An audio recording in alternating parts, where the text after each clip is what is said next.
of their first series, and they're led by Teron Liu, a guy who's won a championship elsewhere and has shown that there's nothing that's going to phase him as far as deficits, unavailability of certain players, who they're going up against. Like, Teron Liu is a guy who's geared for upsets, geared for comebacks within games and within series. And I think that's going to be something that every team, starting with Welcome into P.O. Faulkner Park here in Martinsburg, getting ready for Martinsburg versus Hedgesville.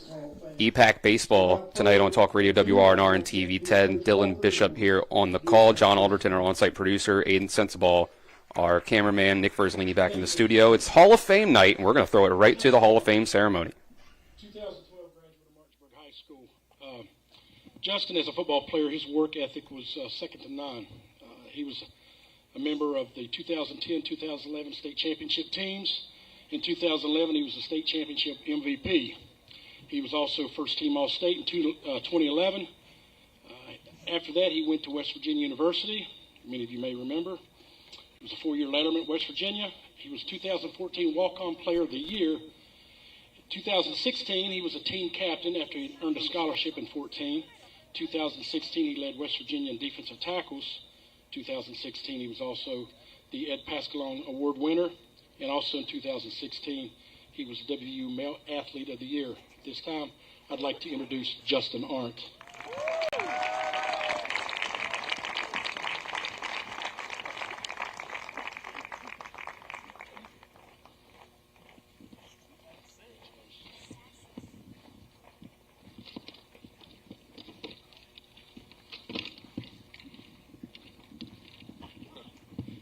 Before I start down memory lane, I wanted to thank you, Mr. Sherman, and the rest of the Martinsburg staff that helped on this wonderful event, so that I can sit up here and reflect on how old I've become. There are countless number of people that have helped me, shape me, and guide me to where I'm at today. However, there are 5 people in particular that I'd like to thank and share the valuable lessons that I still use to this day, in hopes that many of you can relate to them as well.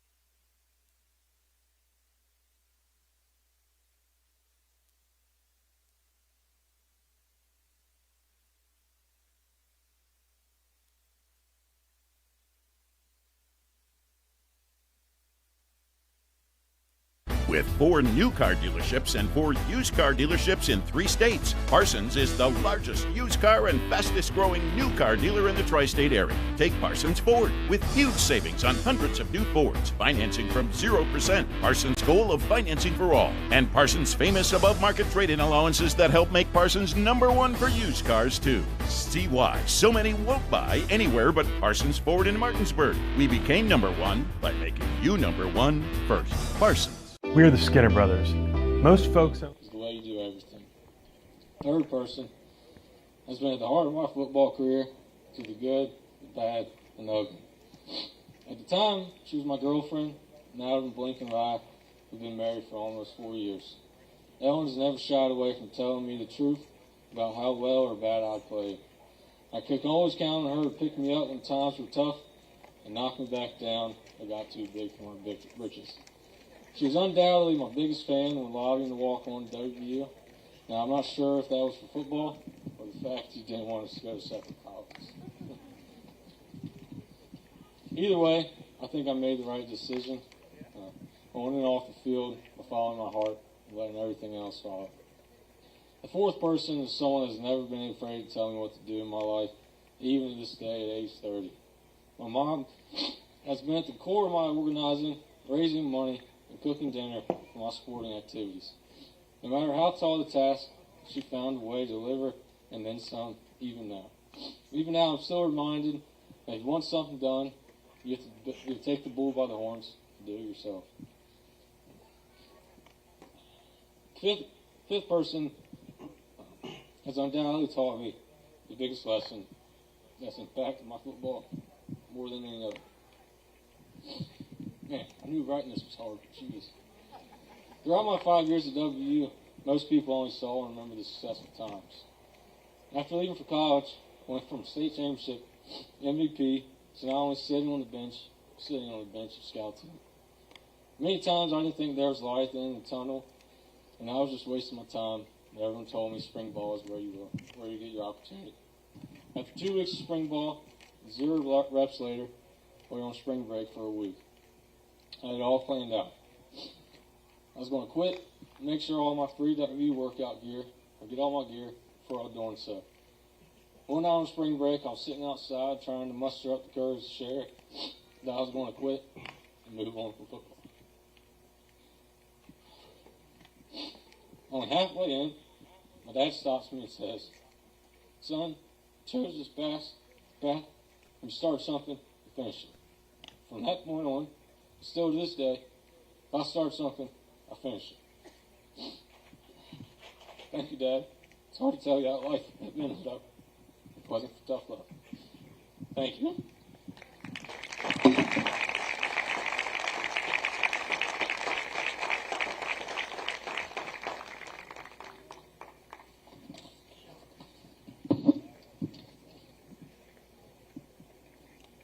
Brandon Barrett is a 2004 graduate of Martinsburg High School.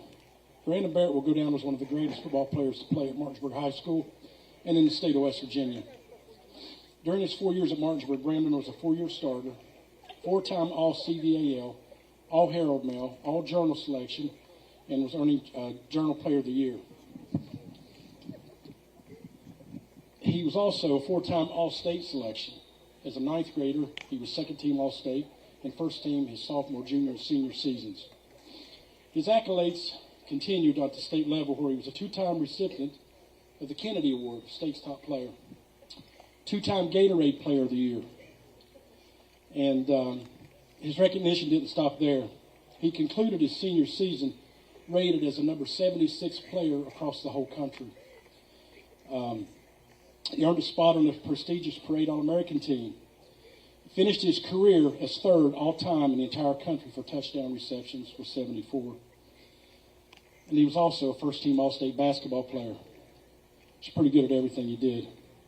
Nowadays, Brandon resides in Martinsburg. He lives with his 2 sons, Tobias and Braxton. He works for RCH Construction, and in his spare time, enjoys watching all sports. Brandon Barrett.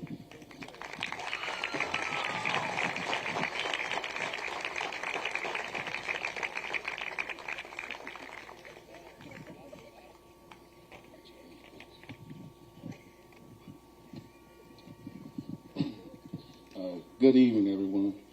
I would like to start by giving thanks to God for blessing me with the abilities that have led me here tonight. It is an honor to be just nominated amongst this class. I've never been one to desire recognition for my achievements, because all I ever wanted to do was play the game that I loved. Now, I would like to give some thanks to a lot of people that helped me during the way. I would like to thank Coach Walker for taking a chance on me my freshman year.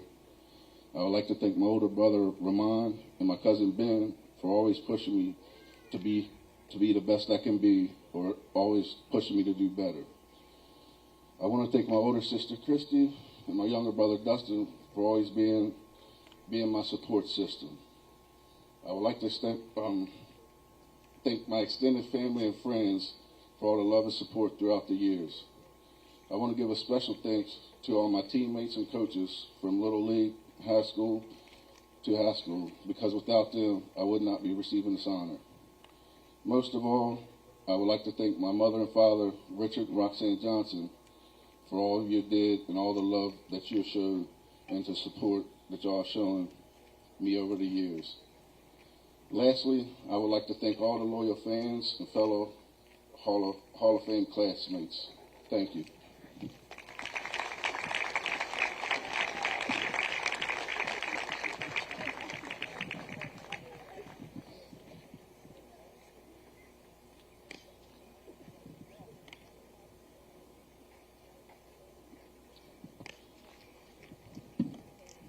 Our next inductee is Jacqueline Brewer. Jacqueline Brewer is a member of the class of 2010. She loved playing basketball as a young girl and continued that love through her high school and college career. She started out in school in Virginia. She attended John Handley High School, and then where she scored over 1,000 points. In 2008, Jacqueline transferred to Martinsburg High School, and boy, are we glad she did. She made first team All-State 2 years, first team All-Conference 2 years, State All-Tournament Selection 2 years, and Martinsburg Journal Player of the Year 2 years.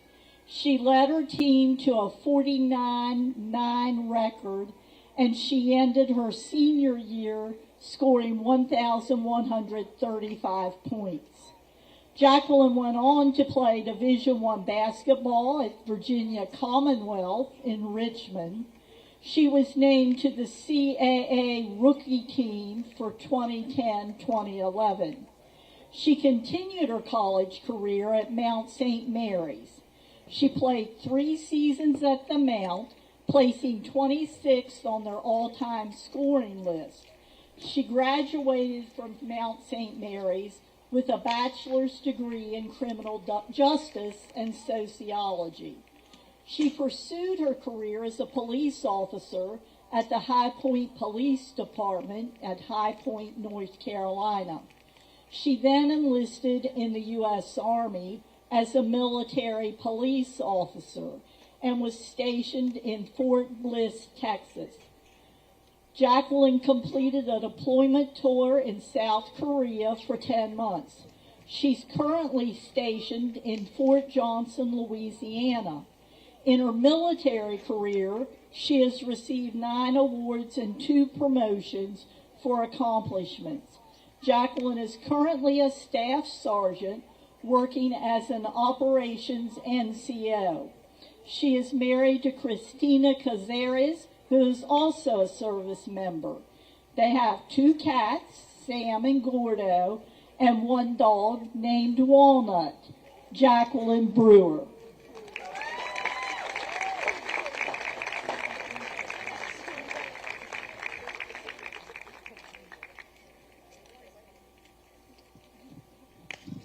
All right, good evening, everybody. Bear with me a little bit. I don't like speaking in front of people. I could literally play in front of thousands of people in basketball and not bat an eye, but speaking in front of people, it's a little tough. But so first off, I just want to thank my family for being here. Definitely the one person that really built me as a basketball player was my dad.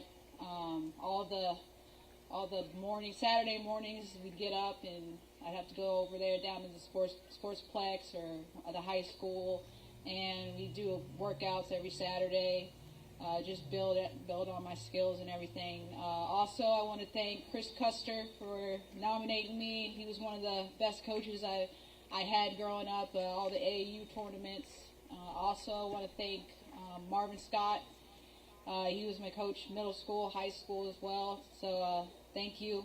I want to thank my brother, Aaron. He's here today, and his family. So thanks for being here. My younger brother, Dylan Brewer, he couldn't make it, but he's doing big things playing football. So just thank you.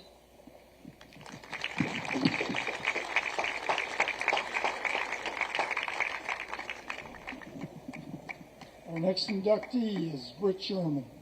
Britt's a member of the class of 1999. He grew up in Matthias, West Virginia. He moved to Martinsburg for his senior year, and I know that because he lived with me. There was no one-time transfer back then. You had to be the legal guardian, so I was my brother's legal guardian for his senior year. He participated in football, wrestling, and baseball. He was named a second-team All-State linebacker for David Walker's first Martinsburg playoff team. He received the Victor Glover Award as Outstanding Male Athlete as a senior. He walked on at Clemson University and was named Outstanding Offensive Walk-On. Upon graduation, Britt returned to Martinsburg to teach and coach. He started at North Middle School and then moved to Martinsburg High. He served as assistant and head football coach. He's also served as head track coach, winning the first ever boys state track title in 2015. He left teaching to start his own construction business, but continues to coach football. Britt is married to Melinda Ferris, and I'm proud to call him my brother, Britt Sherman.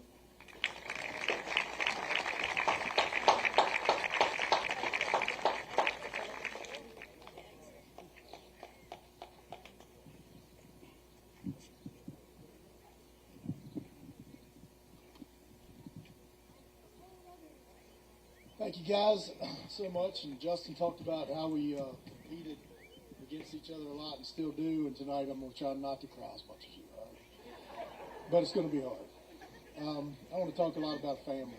And I'm very honored and humbled to be part of this family, of the Martinsburg Martinsburg Hall of Fame and Martinsburg High School Hall of Fame. Because Martinsburg High School is family to me. And I've been taught that from a young age. Fortunate enough to be raised by a mother and father that love the Lord. And I'm eternally thankful for them and the things that they instilled in me. My mother was an amputee from birth. She didn't have a right leg. That didn't stop her at all from doing anything. And I knew there was no excuses and anything was possible. She was an extremely hard worker. The last time I saw her, this place is near and dear to me because the last time I saw her was April 17th, 2018, right there on that hill, watching my nephew play baseball. So it's an extremely important place to me. My dad had a relentless work ethic for us growing up. He was tough but fair, and my goal is to be half the man that he is today. I named my business after him. My siblings, Christopher and Trent, tough love, brothers 6 and 7 years older than me. Trent would line me up in football pads in the yard, my brother Chris's football pads, and take off running and hit me as hard as he could, and knock me back 4 or 5 feet. And I'd I'd get up crying, and my brother Chris would talk me into doing it again. So I appreciate them. I think I could walk, and then I could hit a baseball. It was the first 2 things I could do. My sister, always loved each other, but she taught me a different kind of tough love. And we were always at it like cats and dogs growing up, but she made me tougher as well. My friends that are here were able to come today, Wes Garrett and Nathan Waters. We grew up in a rural place and, didn't have a lot of people there, but I grew up with 2 friends that were Division I athletes, and we competed at everything. We would sit in honors, history, and English tests for hours trying to beat each other on grades. And we competed every day. My brother Ken couldn't be here. Taught me a lot of compassion and second chances. And then probably one of the biggest things in my life was the day I met Dave Walker, when he walked into my house to get my brothers to play football at East Hardy. That day led to me being a water boy, ball boy, player, assistant, his replacement, back to his assistant. He's a friend that has become family as well, and will always be family. When I moved to Martinsburg in 1998, my loyalty was questioned, of course, from the small community I was in. But once again, my loyalty was to my family, my brother, Coach Walker. It's the best decision I ever made in my life to come to this area. I'd like to thank guys like Skippy Fowler, Terry Harrison, Rick Dool, Jimmy Carpenter, helping me with that transition.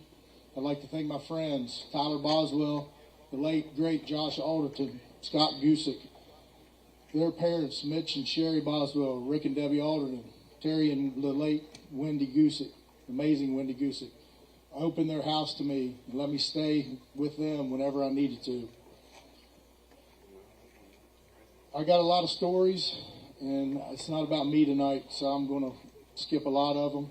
I do want to tell one on Justin.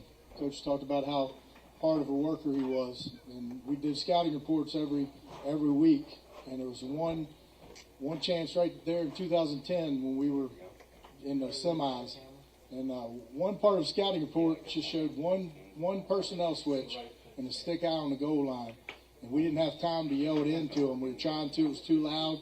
But Justin was so dedicated that he knew that, just like we did as coaches. And he jumped a pass and a flat in the goal line and took it 97 yards for a touchdown the other way. I'd like to also thank other guys in those classes. He's the first in that class to be inducted of many. But those guys, that first class, put their team above themselves. They had a fallen teammate by the name of Cam Puller. And it wasn't about them. It was about their teammate. And they played for something more that year. And they did what no one else could do. We were runners-up in 04 and 06. And I talk about that now because a lot of people forget about that. All right, we went through a lot of valleys before we came on top of these 10 mountains and the work we put in to get to 10. I'm proud of all the coaches that I coach with. I appreciate people I learned from, Brian Sine, Buddy Hessen, Tom Anderson, Billy Harmon, Mark Ostrowski, Rob Seville, Dave Lopez. My brother from another, Kevin Jenkins, Mark Hash, Tate Hash, Steve Roach, Logan Jenkins. Mikey Grantham gave me this Hall of Fame haircut the other night. And Kip Shallis. So many other people I want to thank. And I know I'm missing some people, but I had an entire thing here, but it was about 20 minutes long, so I couldn't do it. But I appreciate Martinsburg High School, all you guys. It's family. It's always going to be family, and I'm proud to be part of this class. Thank you.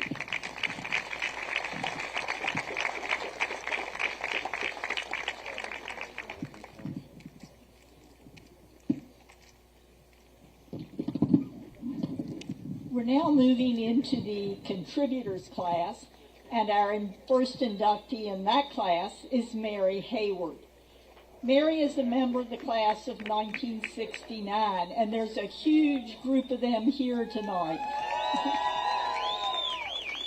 During her high school years, she was a varsity cheerleader and a member of numerous clubs. Mary has been a member of the Junior Civic League, the Chamber of Commerce, Berkeley County United Way Board, Martinsburg Rotary Club, and Main Street Martinsburg Board. She was active in the Berkeley County Relay for Life, co-chairing the event in 2001 and 2002. Mary was named a Woman of Distinction in 2011. She is currently serving as president of the MHS Alumni Association, and she also keeps the class of 69 informed of important happenings concerning class members. Mary retired from Susquehanna Bank in 2012, but time was weighing heavily on her hands, so she started a second career with the Berkeley County Clerk's Office. Mary Hayward.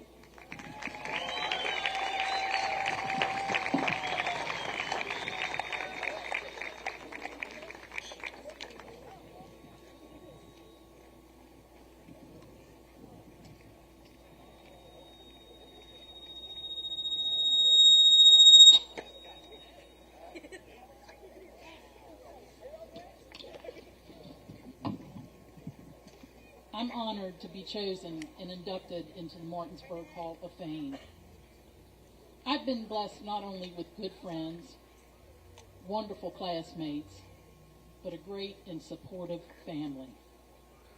Knowing you were with me every step of the way, no matter what my endeavors were, have touched me, and each of you hold a special place in my heart. Along my journey, there were a few special teachers that helped guide and mentor me. John Coburn, Dale Hicks, Coach Clyde Wilson, Betty Dinsmore Porterfield, Wayne Duncan, and Sophia Fincham. When in high school, there was a special group, MHS cheerleaders. I was privileged to be part of this group. We laughed together, we cried together, but most importantly, we cheered together for our Bulldogs. To this day, there is a strong bond between us, that will never be broken. So here's to Sharon, Diane, Bonnie, Jan, Krista, Sarah Ann, Donna, Chrissy, Sandy, Kathy, and Gail. Thanks for the memories. And as the saying goes, once a bulldog, always a bulldog. Thank you.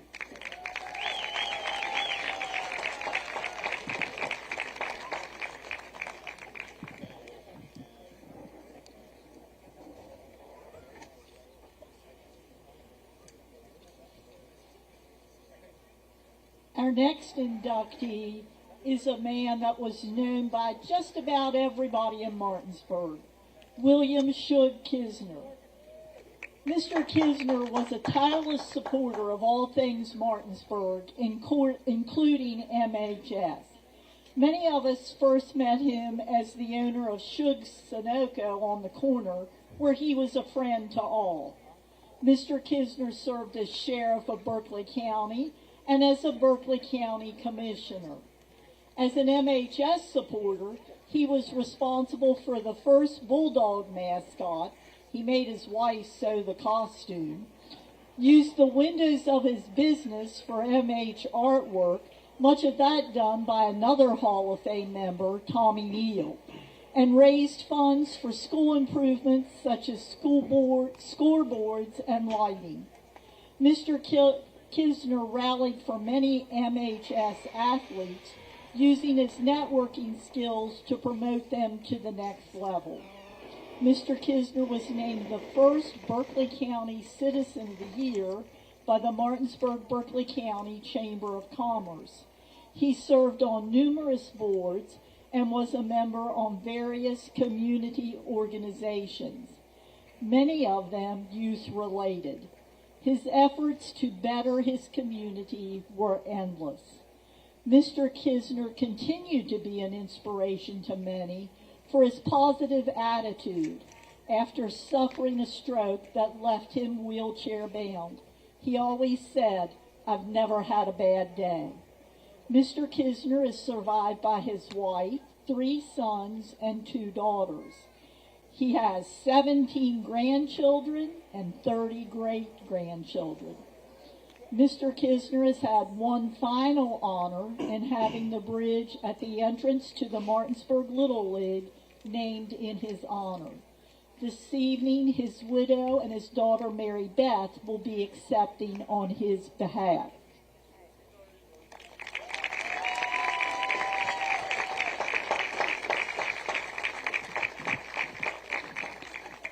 Thank you so much. On behalf of our father, Shug Kisner, I'm honored as the youngest sibling to represent our family tonight and speak on behalf of my siblings, David, Pam, Tommy, and Timmy, who are all here, as well as many of his grandchildren and great-grandchildren here tonight. So we'd like to thank the Hall of Fame committee for this honor, as well as head basketball coach Dave Rogers, who I know is here tonight. Dave was the one who encouraged us to submit our father's name. He also wrote a letter of support for our father, and he was one of our dad's greatest friends. So thank you, Dave, for your support, love, and friendship for my parents all these years. We also want to thank our mother, Jean Kisner. She is a huge part of this honor, as she was always there right by Dad's side, supporting his endeavors and allowing him to give so much of his time and financial support to MHS. And she also ran the concession stand at the football field for probably 8 years. A lot of you here tonight remember my dad for his community service, specifically as sheriff from 81 to 88 and commissioner from 89 to 94. But maybe you don't know is that so much of his relentless servanthood in this community began from an early age, before he was even elected to a public servant.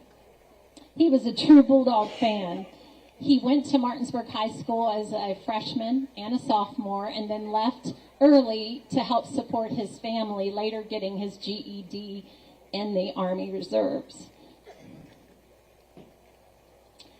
He was a fan that didn't just cheer for the Bulldogs, he invested into them. Not just one sport, but many sports.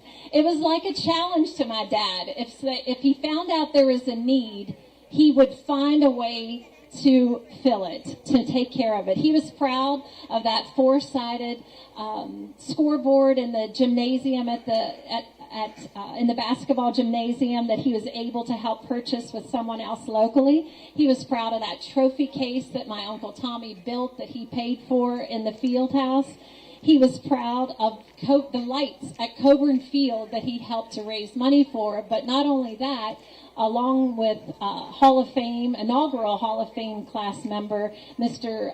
Donald Lindsay, my dad helped install those lights at Coburn Field when he worked with Potomac Edison as a lineman. I think one of our most favorite things about our father was that he spearheaded being the very first mascot. He not only spearheaded it, he was the first mascot in 1976. He got this idea and he said to Mom, "Could you sew a costume for me?" So she went down to Perfection, I think, got the material, sewed it, and Alex McCune got a mask from Baltimore, and thus the first Bulldog mascot was born, which he eventually donated back to the high school. Many of you know that my father's business on the corner of Queen and Ray Street in downtown Martinsburg, Shook Sunoco, was iconic. And it was known for its unwavering support of young people in our community. Even Bulldog fans knew that if there was an away game far away, that Shook would sponsor a bus to get us all there. And boy, did people love it when he allowed the local artists to paint those windows. It was something to see. You should see all the photographs. Not only did he support MHS, but he was generous with his time and financial support with other schools, and especially with the Martinsburg Little League. Dad's contagious personality was something that anyone who met him was undeniably impacted by. He never met a stranger. He was a friend to all. You know, I was looking over all the scrapbooks this week that my mom prepared. I was overwhelmed how many awards, recognitions, newspaper articles were written about his life of generosity. There's no doubt that he left an impact that will be felt for generations to come. It seems no matter where me and my siblings or the grandchildren go, someone always has a Shug story to tell, and we never get tired of those. After the Journal named him the first Berkeley County Citizen of the Year, an editor wrote a story about him and said, if every community had more of the Shug Kisner types, we wouldn't have any fear about the future of the United States of America. On behalf of my father and my family, thank you for honoring his contributions to Martinsburg High School. His generosity was an act of service that defined his Christian life, a man of great faith who was devoted to God, his family, and his community. As Miss Miller said, one of his favorite sayings, you know, even though he was paralyzed in a bed for 7 years, you could ask him, "How are you doing today, Dad?" And he would say, "I've never had a bad day in my life." And that truly was how he felt and how he lived. He always had something to be grateful for. Today, if he were with us to accept this blazer, I know he would wear it proudly. Even though he never wanted any recognition or attention, he simply did what he did, and it was who he was because it made him feel so good to help other people. Which reminds me of the scripture, it is more blessed to give than to receive. Above all else, giving draws our heart to Christ. And finally, Proverbs 11:25, a generous person will prosper. Whoever refreshes others will be refreshed. Our dad was always refreshed. Thank you for this honor.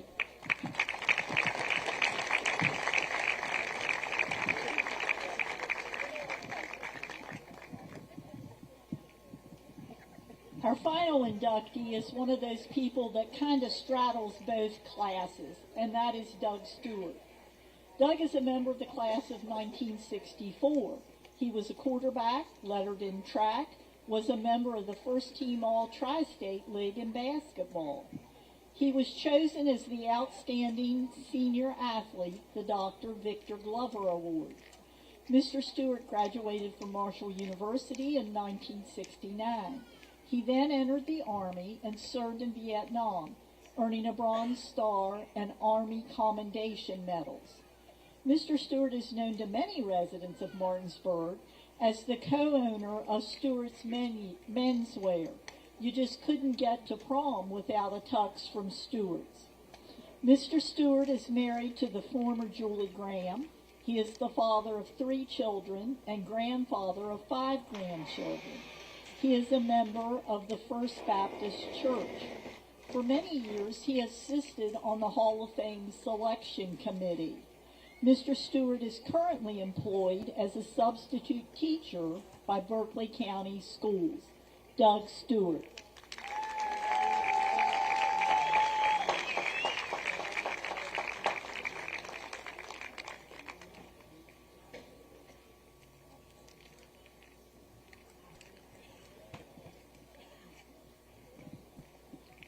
You'll note that I don't have any notes, so this will be short. I'm honored to be a part of this Hall of Fame. I thank my family and my friends and everyone that's helped me through my life. I thank Jesus Christ for being my Lord and Savior. I have been a member of First Baptist Church for 53 years. As president of the class of 1964, I want to let you know that my class is getting ready to have our 60th class reunion. We have never missed a 5-year reunion ever. When we were planning this reunion, I figured, listen, 60 years is a long time. This group of old people won't want to have a big party. So we had a meeting at my house, and lo and behold, they want to rock out again. We're going to have a DJ on Friday night and a live band on Saturday night. I'm honored to be a member of this group because I do think it's a special group. But I was honored to serve in Vietnam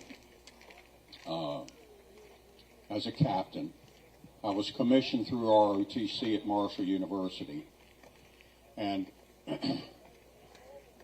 when I was told that I was accepted into this august group, I thought of 2 people. I thought of a friend of mine who I went to church with by the name of Jimmy Adams. Jimmy was in the class of 1965. Jimmy played for Dick Harmison, as I did, for Martinsburg football team. When Jimmy Jimmy graduated from Martinsburg, he did not go to college. He worked a few months and joined the United States Army, made it through basic training, and was commissioned a second lieutenant in the United States Army. He was an infantry officer. He went to Vietnam and never made it back.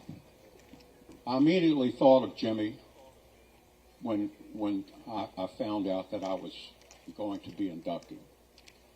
And Jimmy was a great guy, and he gave his life for this country. The second person that I thought of was the toughest football player that I ever played with. He was a 175-pound offensive tackle. He was mean, he was funny, and he just really liked to beat the guy up in front of him. My favorite story about this man was we were playing a team from Pennsylvania, and they had a high school All-American playing their right defensive tackle. This young man that I'm talking about's name was Don McDaniel. By the third quarter, that high school All-American who weighed 230 pounds was highly recruited, played major college football. By the third quarter, that guy was backing up. Donnie drove him backwards every play. We ran off the left tackle practically 3 out of 4 plays. Donnie just tore him up. After we graduated, Donnie joined the Marines. And Donnie went to Vietnam.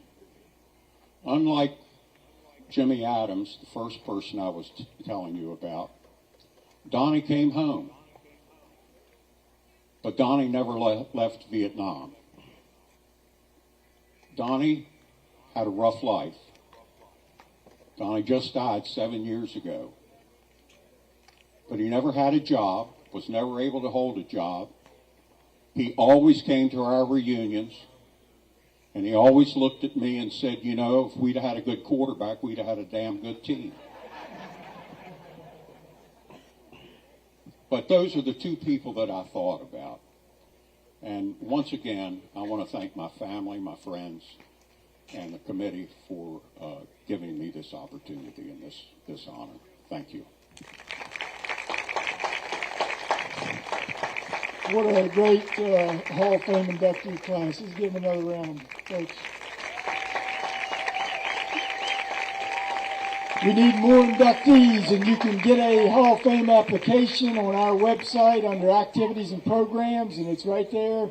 So grab an application and get us some good names for the Hall of Fame. Thank you for coming out tonight, folks.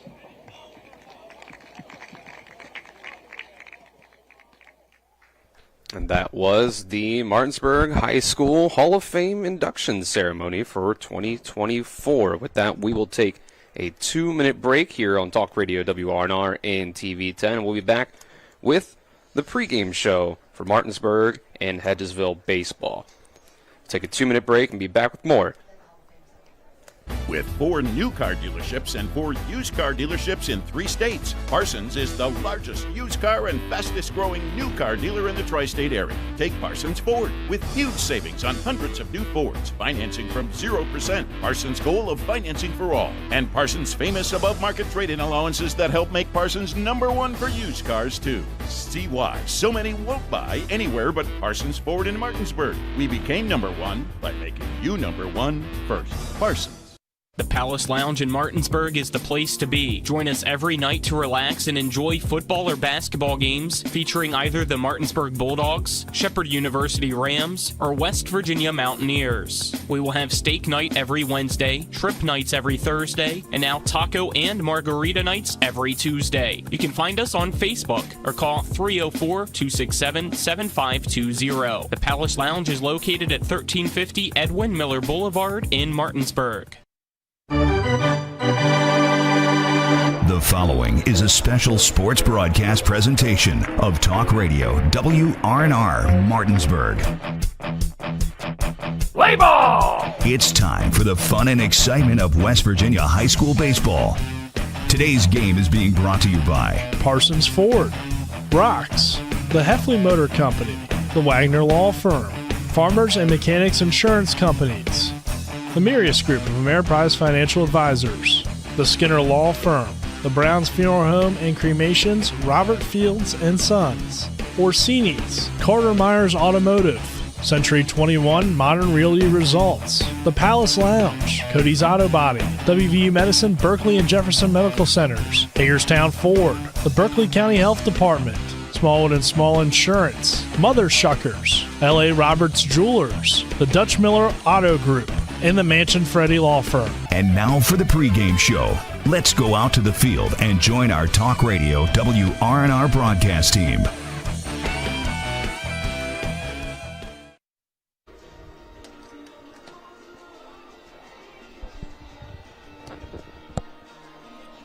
Welcome into the Skinner Law pregame show here on Talk Radio WRNR and TV 10, brought to you by the Skinner Accident and Injury Lawyers, representing accident injury claims for over 50 years.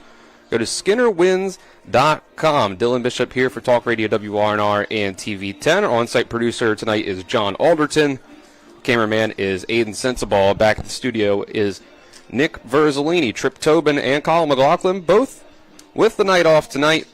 So this is our crew for the evening. We're going to jump right into our coaches' interviews, brought to you by Parsons Ford at 1400 Shepherdstown Road, online at parsonsford.com. They became number one by making you number one first at Parsons. Let's start with Coach Coach Aaron Byler for Martinsburg. Here with Coach Aaron Byler, the Martinsburg Bulldogs. Coach, let's go back to your last game before we talk about tonight. Washington got the 8-5 victory in that one. How'd you feel about your team's performance in that one? I thought we played pretty good. I thought we had to actually play baseball a little bit. We had to get guys over, get them in, and we did a pretty good job of situational hitting there with two guys on third. That we hit the ball the right side and scored both those runs. And Carson Boober was really good. I think he was like 85% first pitch strike. So if you throw strike one, you usually have a good night. So I thought all in all we played pretty well. You've said so far this year that putting together an entire full game has kind of been the main thing that you want to kind of improve with your team. Are you still is that still where you're at with your team as sort of the main thing that they can improve on? Yeah, I don't think we put, all facets of the game, together for 7 innings. I think we've pitched really well at times. We played really good defense at times. We hit really well at times, so I don't think we've done it for 7 straight innings.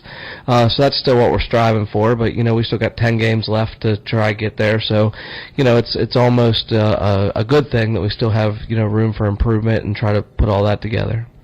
It's nice you've got Christian Alter on the mound. He's obviously been a big part of your lineup in the middle.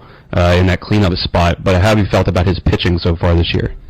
He pitched last year at the end of the year against Clear Spring, and Clear Spring won the single-A state championship. And he had them beat, and they hit a home run in the 7th to beat us. And it was kind of then I looked at Coach Zarnecki, and I said, I think Christian Ultra is going to be really, really good for us. That was a sophomore. So he's come in, he's kind of exceeded my expectations. I think he's 6-0 on the mound, and he's got an ERA below 1. So we told him we don't need to do too much, just throw strikes. I think our defense is good, and for the most part, I think we played good defense behind him, so we just need to continue that. You got Hedgesville tonight, a Hall of Fame night. Last time you played Hedgesville, it took a 5-run 6th inning for you guys to come back after Hedgesville got out to a lead, tied there early on as well.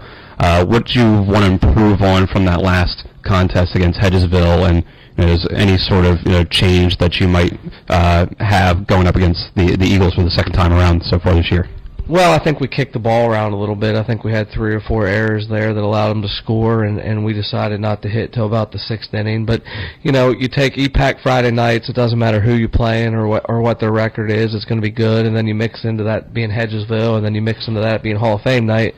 So there's a lot going on tonight, so we need to make sure that we, keep our focus. I tell them all the time, just do what you do, and you don't have to do too much. You just have to do your job.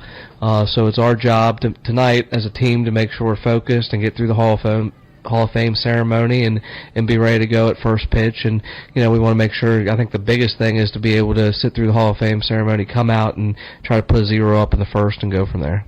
All right, Coach. Thanks for the time and good luck tonight. Thanks, Dylan. All right, here with Coach Grove, the Hedgesville Eagles. Coach, 4th game of the week for you guys this week. Had that win against Jefferson earlier in the week, 2-1 overall. How have you felt about your team's performance over this week specifically, just in your recent contests? I think it's been better. I think our guys had to battle a little bit, and I feel like we played 3 pretty decent teams, so I feel good about that. Our hitting's still not where we want it to be, but we kind of gave one away a couple nights ago with errors and just not hitting well enough with runners in scoring position, but to get back in last night and to win felt good, so should be in a decent place tonight. Last time you guys went up against Martinsburg, it was a 5-run 6th inning by the Bulldogs when you guys got out to a bit of an early lead. Good start for you guys. What do you think you want to improve on this time around so that you can get that win in the end? I think our defense just has to play better, and a lot of the problems that followed us in that game have followed us in the games that we've lost this year. Stuff we're still working on. Obviously we hope to put our best foot forward tonight, but at the end of the day, we got a couple weeks of set of games here to hopefully get to that point where when it's playoff time, we're playing the best we can. You got Mason Elliott on the mound tonight. How have you felt about his pitching performances so far this year? Yeah, when he's filled it up and been able to throw a couple pitches for a strike, he's done really well for us. He's battling a bad hand right now, so it's kind of he's limited in what we'd like for him to do, but he's good enough to throw, and I think he'll handle it well. And I think the main thing is they got some hitters in the middle of their lineup that he needs to get ahead of so that he can use the other pitches that are necessary to get good hitters out. Finally, if there's just one thing you can get your team to focus on tonight, try to get the win, what would it be? You got to focus on yourself. I mean, it's going to be a good environment, and they have to. We got to hit better with runners in scoring position. We got to make the play in the big moment instead of squandering it. And I think if we throw strikes, the formula doesn't change no matter where you're at. And I think that we've done that once or twice this year. It's time to get in a run and doing that, 4 or 5 times in a week or in, set, whatever. So I think we're ready to go, and we'll see what we got. All right, Coach, thanks for the time and good luck tonight. Yes, sir. Thank you. All right, thanks to Coach Byler and Coach Grove for their pregame interviews. With that, let's go ahead and get into starting lineups brought to you by Trips Flooring. Not sure to go or where to go or who to trust with your flooring needs? Call Trips Flooring at 304-229-7009 or online at tripsfloorsanding.com. For Hedgesville, it'll be Noah Brown leading off at shortstop, Landon Pence in center field, Connor Quinn batting third at DH, Ian Wolf batting fourth in left field, Cash Dunham will bat fifth at second base, Brett Pedersen in right field will bat sixth, Mason Carter, first base, bats seventh, Trenton Canerium, catcher, batting eighth, and Austin Manor will bat ninth at third base. And for Martinsburg, they'll lead off with Isaac Grove in center, Carson Buber in the 2 spot at shortstop. In the 3 hole, it'll be Braden Oviedo at third base, Christian Alter in the cleanup spot, the pitcher tonight. Ben Reisenweber bats fifth at second base. Owen Rupenthal, the designated hitter, will bat sixth. Jameer Brown will be at first base batting seventh. Braden Edwards, catcher, batting eighth, and Keegan Everhart will be in right field batting ninth. And with that, let's take a 2-minute break, and when we come back, it'll be just about time for first pitch. This is EPAC Baseball here on Talk Radio WRNR and TV 10. We'll be back in 2 minutes. Trump's plan to stop woke gender ideology from poisoning our kids? We'll investigate Big Pharma and the big hospital networks that participate in sex transitions of minor children. And Big Pharma's lobbyists should be held accountable too, like Pat Morrissey. As a D.C. lobbyist, Morrissey helped steer taxpayer funds to a gender transition clinic for children and got rich lobbying for a drug company peddling puberty blockers. Morrissey's family still owns the D.C. firm that lobbies for a child transition provider with a clinic in West Virginia. West Virginia, pro-trans liberal lobbyist. That's Pat Morrissey. The pro-Trump conservative businessman, Chris Miller. Miller supports Trump's plan to protect our kids. As the father of an 11-year-old girl, you're darn right. I don't want her sharing a locker room with biological males. Woke doctors are literally practicing mutilation, not medicine, and they should be in prison. I'm Chris Miller, and I'll sign that law as governor. Paid for by Miller for Governor.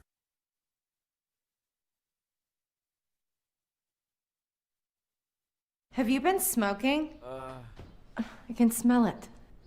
Hickory. I'm gonna watch you smoke the whole pack. Shop now and save at Orsini's today. Have you been smoking?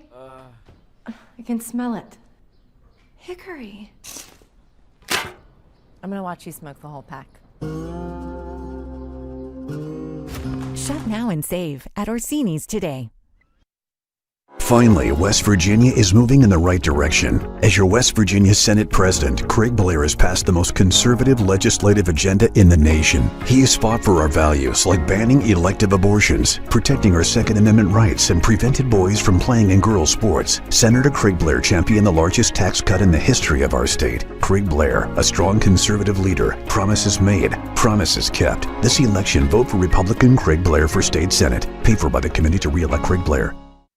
Pitcher on the mound here tonight for Martinsburg Bulldogs is Christian Alter. 7 games pitched so far, 3 started. He's faced 89 batters, and he has a 6-0 record. He's only given up 12 hits, 2 runs, none earned, giving him a 0.00 ERA.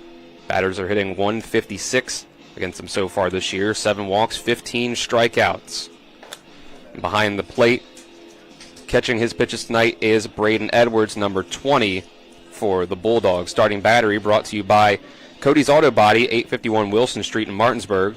Call them at 304-901-4777 or visit their Facebook page.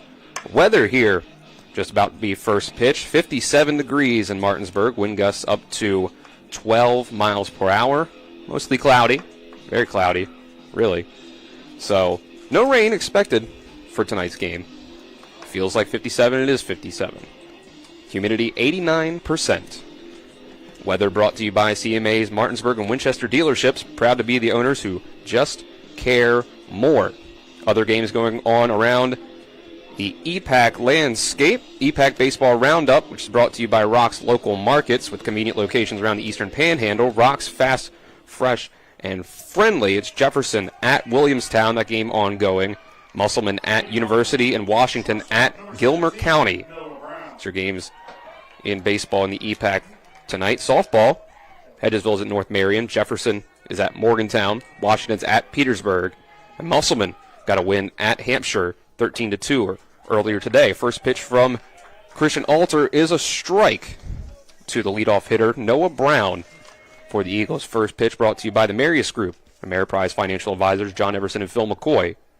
As Noah Brown fouls off the second pitch for strike 2. You can stop by 1270 Winchester Avenue in Martinsburg. Call the Marius Group at 304-263-4343. So 0-2 start for Christian Alter. It's the leadoff shortstop, number 17 for the Eagles, Noah Brown. Here's the 0-2. Swing and a miss by Brown from Alter. Drop third strike, thrown down to first. Jameer Brown makes the play. Foot on the bag for out number 1. So make that a swinging strikeout for Alter to start things out. Landon Pence, the center fielder for Hedgesville, will come up second. First pitch from Alter. Breaking pitch. Low for ball 1. Top of the first inning here on Talk Radio WRNR and TV 10 is brought to you by the Brown Funeral Homes and Cremations, Robert Fields and Sons, proudly serving our area since 1880. The 1-0 from Alter is outside, maybe a little low as well for ball 2. Make it 2-0 to Pence. And the 2-0 is going to be hit in the 5.5 hole for a single out to left field. So Landon Pence is going to get things going for the Eagles with 1 out. Puts a runner on first.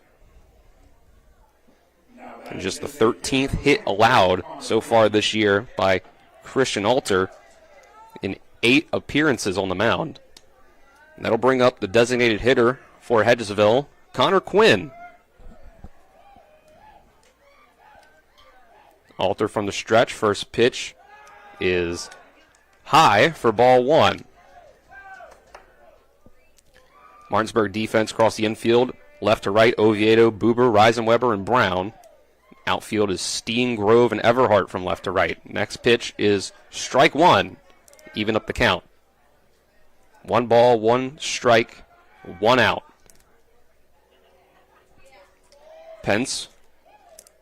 Not too big of a lead at first base. This ball's going to be hit on the ground to short. Buber steps on the bag for 1 and throws it on the first for 2. They get a 6-3 double play. Buber to Brown gets Connor Quinn out, and that'll retire the side. Just 1 hit allowed, and no runs up on the board. So Martinsburg will come up to bat in the bottom of the first, still scoreless. We'll take a 60-second break and be back with more EPAC baseball here on Talk Radio WRNR and TV 10. Apple Blossom and the Gold Fiber Grand Feature Parade are proud to celebrate their 100th anniversaries. From a small-town celebration to a blooming festival that is recognized nationally, invite family and friends to return to Winchester to celebrate this amazing year, 1924 to 2024. This year will feature third generation and great-granddaughter to President Ford, Queen Joy Berlanga, and many other celebrities. Our famous floats, grand local and professional bands, and more. Visit thebloom.com to see the parade route and for more details. Providing reliable protection since 1877, we are Farmers and Mechanic Insurance Companies. For over a century, we have been dedicated to provide dependable insurance protection and excellent customer service. We specialize in auto, home, farm, and business insurance. Our products are backed with personal, hands-on service. You can trust us to protect what matters most to you. For all of your insurance needs, there's Farmers and Mechanics Insurance Companies.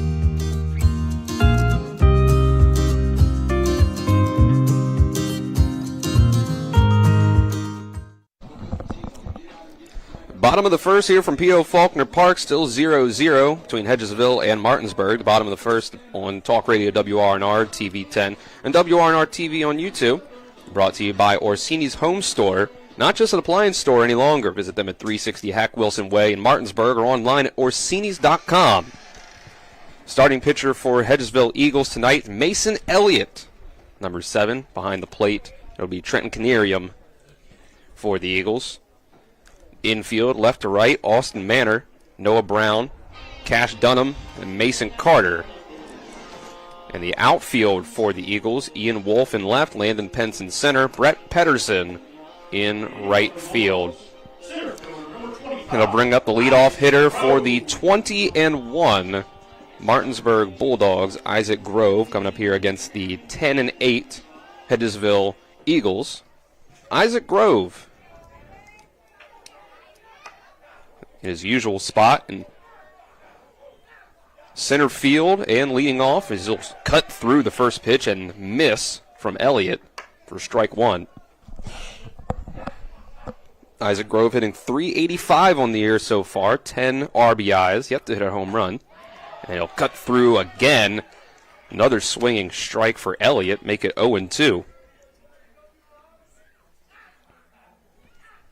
So a fast start for both pitchers, 0-2 counts on both sides of their opening pitcher, and a called third strike sends down Grove looking. So different ways of going about it, but both pitchers send down their first batter faced on 3 strikes. So drop third strike for Christian Alter, top of the first. Strikeout looking for Mason Elliott here. First pitch to Carson Buber, also a called strike. Start the count at 0-1. Mason Elliott. Another pitch, looks like a breaking ball. Swing and a miss by Buber makes it 0-2. Hedgesville in the gray uniforms tonight. Martinsburg wearing the white pants, orange jerseys. That ball is in the dirt, 1-2. Carson Buber, .377. He's hit so far this year, 2 home runs, 20 RBIs. And he will be sent down swinging this time. Mason Elliott, 2 up, 2 down on strikeouts. Strong start for the pitchers on both sides. That'll bring up the leader in average and RBIs for the Bulldogs so far this year, number 3 hitter, Braden Oviedo, hitting .561 so far this year. 3 home runs, 30 RBIs through 21 games. First pitch is low and into the other batter's box for ball 1. Oviedo, also the leader in home runs for the Bulldogs with his 3 on the year. Next pitch, the 1-0, is outside for ball 2. He'll step back into the box. The 2-0 from Elliott. It's going to be chopped on the ground to shortstop, Noah Brown. 2 hitches and a throw over to first for out number 3. Both pitchers. 3 batters up and down. And that'll send us to inning number 2. Still scoreless. We'll take a 60-second break and be back with more EPAC baseball here on Talk Radio WRNR and TV 10. April is National Donate Life Month. WV Medicine is joining the effort to raise awareness for organ donation. Did you know that more than 100,000 people are waiting for life-saving organ transplants? One donor can save up to 8 people through organ donation, provide sight for 2 people through cornea donation, and restore health for more than 75 people through tissue donation. Join WV Medicine and help spread awareness about the gift of donation. And if you haven't registered, visit registerme.org.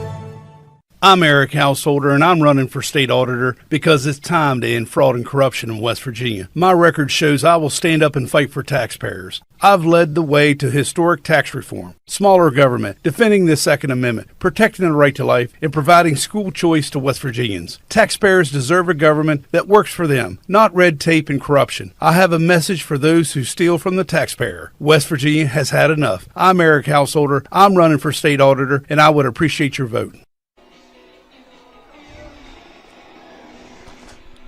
Top of the second inning here on Talk Radio WRNR and TV 10, brought to you by the Hedgesville Motor Company, located at 993 Hedgesville Road in Martinsburg. A nice place to do business. Dylan Bishop here with you on the call. John Alderton is our on-site producer. Aiden Sensabaugh behind the camera. And Nick Verzolini back at the studio. No score, with each team getting one chance up to bat so far. Both teams only getting 3 hitters up in that first inning. Hedgesville got themselves a hit, but then grounded into a double play. So it'll bring up Ian Wolf, who's backed up by the first pitch inside from Alter. Saw Ian Wolf have a great outing on the mound earlier this week against Jefferson. So the second pitch is high for ball 2. We'll see if Alter can have same sort of success he had in the first inning. Outside of the single from Pence, next pitch fouled off. That'll make it 2-1. And he'll step back into the box. See another pitch from Alter. Here's the pitch, swing and miss. Both pitchers kind of pitching out of the stretch, even with no runners on base tonight. So he'll step back in, 2-2 pitch to Wolf. It is a breaking pitch that I think would have been a ball, but staying alive, making sure he stays alive as Wolf cuts through it, fouls it off.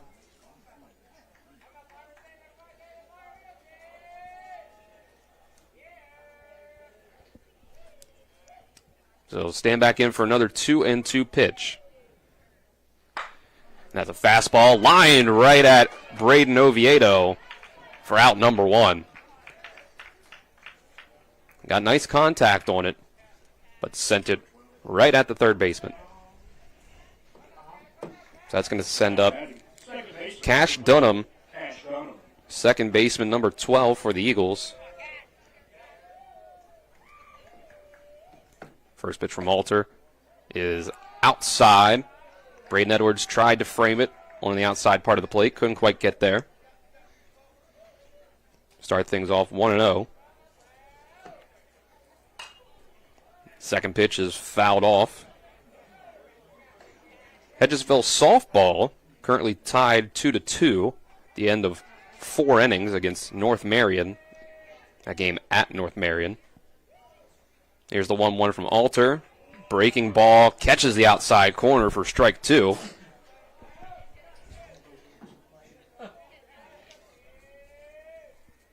So now Dunham will step back in. 1-2 count. Another breaking ball. This one's going to be popped up. Carson Buber running in on it, stands over it, and makes the catch.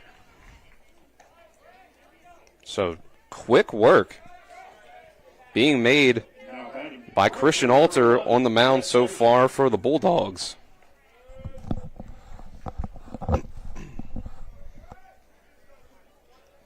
Five outs for 5 batters.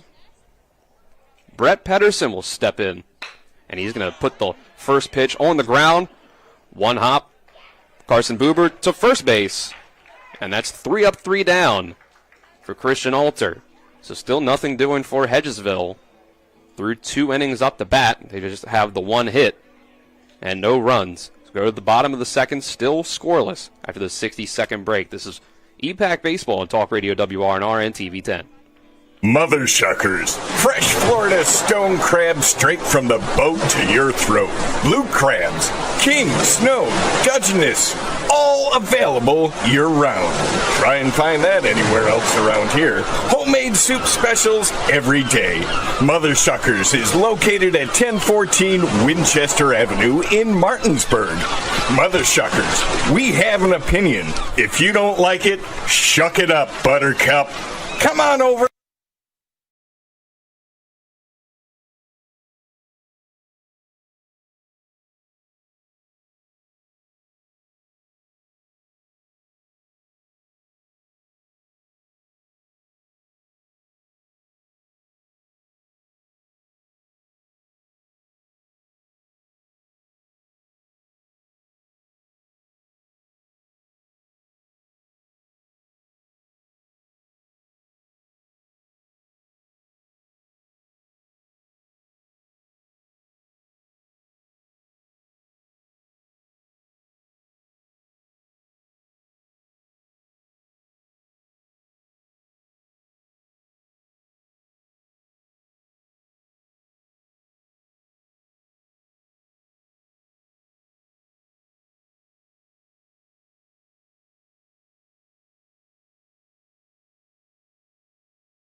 Up spot for the Bulldogs, hitting 400 so far this year, 26 RBIs.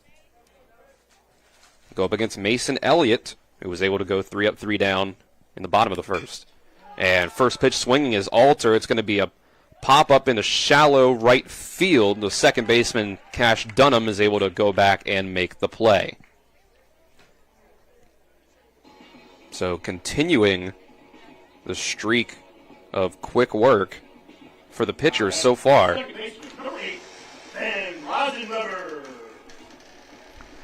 And after that pop-up is caught by the second baseman for the Eagles, it'll be the second baseman for the Bulldogs that steps up to the plate.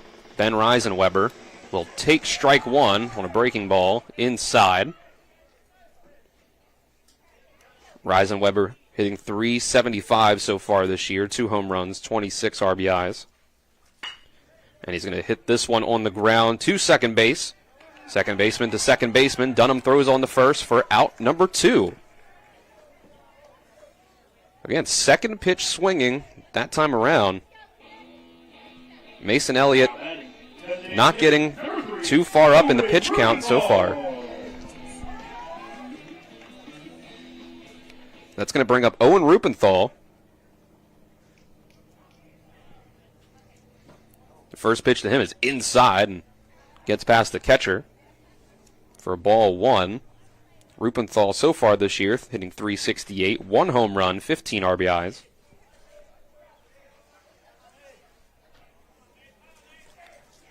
So Elliott will walk back onto the mound, step in with the 1-0 count to the first lefty facing on the day. Rupenthal, he's going to swing and foul it straight back. So even the count at 1 apiece. With 2 outs here in the bottom of the second. In a scoreless game here between Martinsburg and Hedgesville. The 1-1 is cut through. And another whiff for the Bulldogs to make it a 1-2 count. And Elliott readies. And he'll come to the plate. This one's hit the other way. Base hit down the left field line. Just past the glove of Austin Manor. Rupenthal is going to try to go for 2, and he's going to get in there standing up with a 2-out double. First hit of the day for Martinsburg.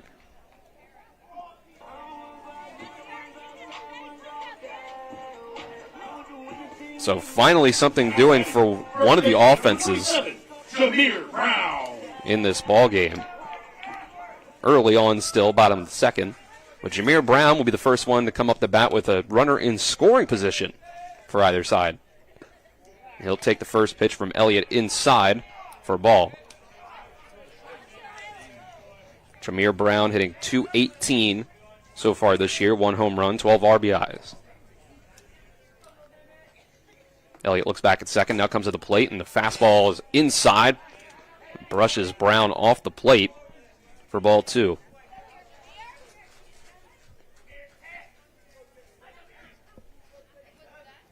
So Elliott readies now with a 2-0 count, 2 outs.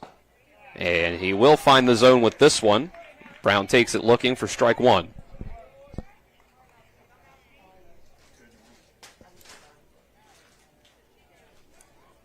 Rubenthal gets himself a lead off of second base, being held close by Dunham, and they'll try to pick him off.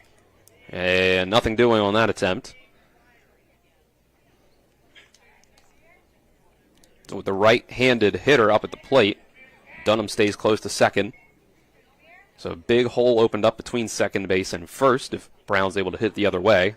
And now Dunham will make his way over to a usual spot. And that ball's in the dirt and gets away from Canerium. That's going to allow Rubenthal to get the third. So make it a 3-1 count with 2 outs now. But Brown with a runner 90 feet away from home plate. So now he'll step back in. Elliott readies and throws. And this is going to be a base hit in the left field. Jameer Brown, RBI single, puts the first run up on the board for either side. Makes it 1-0 Bulldogs. Nice piece of hitting from Brown that time. Hitting the ball between third base and shortstop to send home Owen Rubenthal for the first run of the game. So that'll bring Braden Edwards up to the plate into the left-handed batter's box. 339 so far this year. Elliott tries to pick off Brown at first, unsuccessfully. 2 home runs, 21 RBIs for Braden Edwards so far this year. Here's a pitch from Elliott. Strike 1 to start things out against Edwards. So a pitcher versus catcher matchup.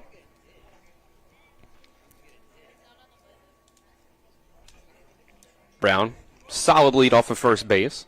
And here's a pickoff attempt, and he was late trying to get back, and well, let's say that he was able to dodge the glove of Mason Carter and get his hand back on first. He looked like he was a sitting duck out there at first. Late reaction to the pickoff, but able to get his hand around. So here's the next pitch to Edwards. That's going to be fouled back towards the third base side. Make the count 0-2 with 2 outs.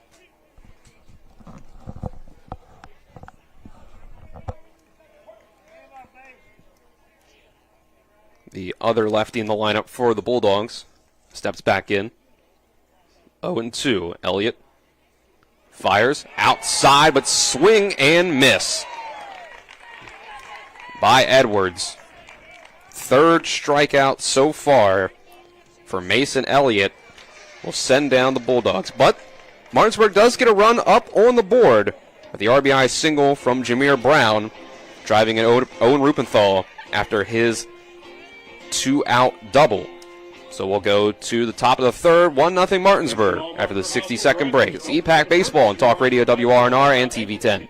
Not sure where to go or who to trust with your flooring project? And start with Trips Flooring, proudly serving the area for more than 25 years, specializing in floor sanding and refinishing, along with installation of new flooring, including hardwood, tile, vinyl, laminate, carpet, and the hottest trend in flooring, luxury vinyl, tile, and luxury vinyl plank. Are you on a budget? Check out their warehouse, cash and carry, or call 304-229-7009, or visit them online at tripsfloorsanding.com.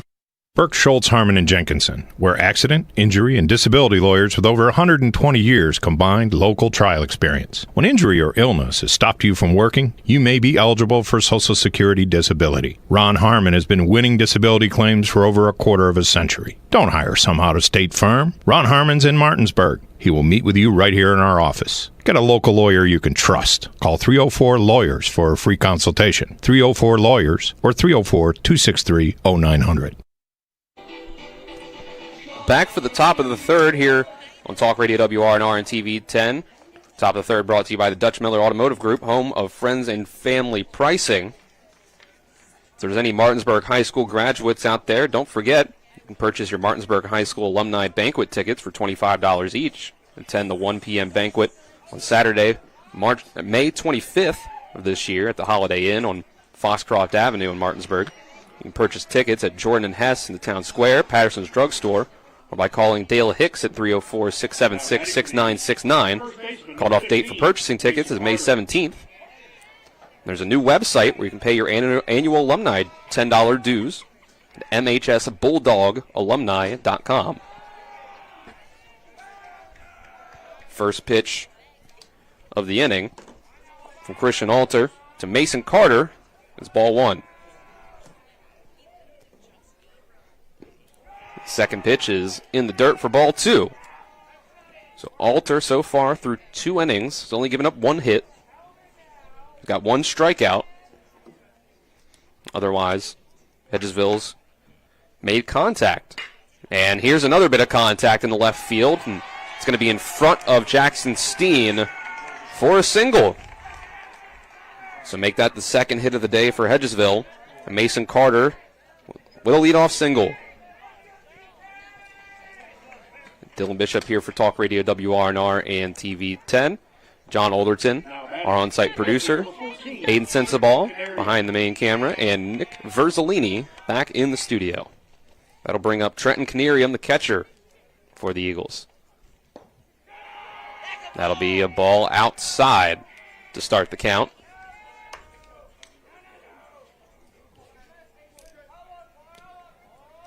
Alter will give a look over to first base.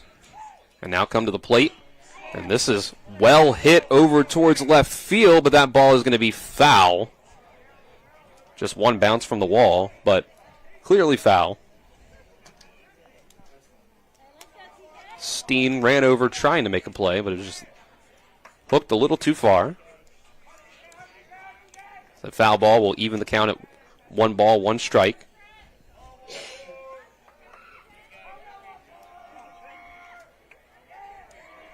Solid lead over at first base for Carter. Breaking pitch from Alter is missed by Canerium for strike 2. So he'll step back in.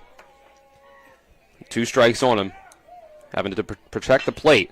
And he's going to swing at this one. Oviedo, he gets 1, going to second. Reisenweber's throw to first is in time for another double play.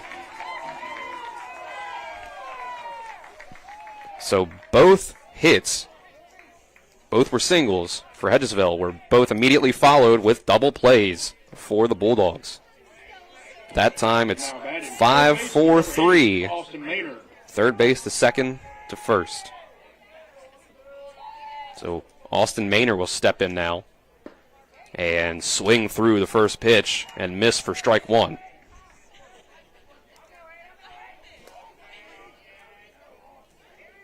Both pitchers having themselves a good start to this one. This is hit down the left field line, but just barely foul past the third base bag.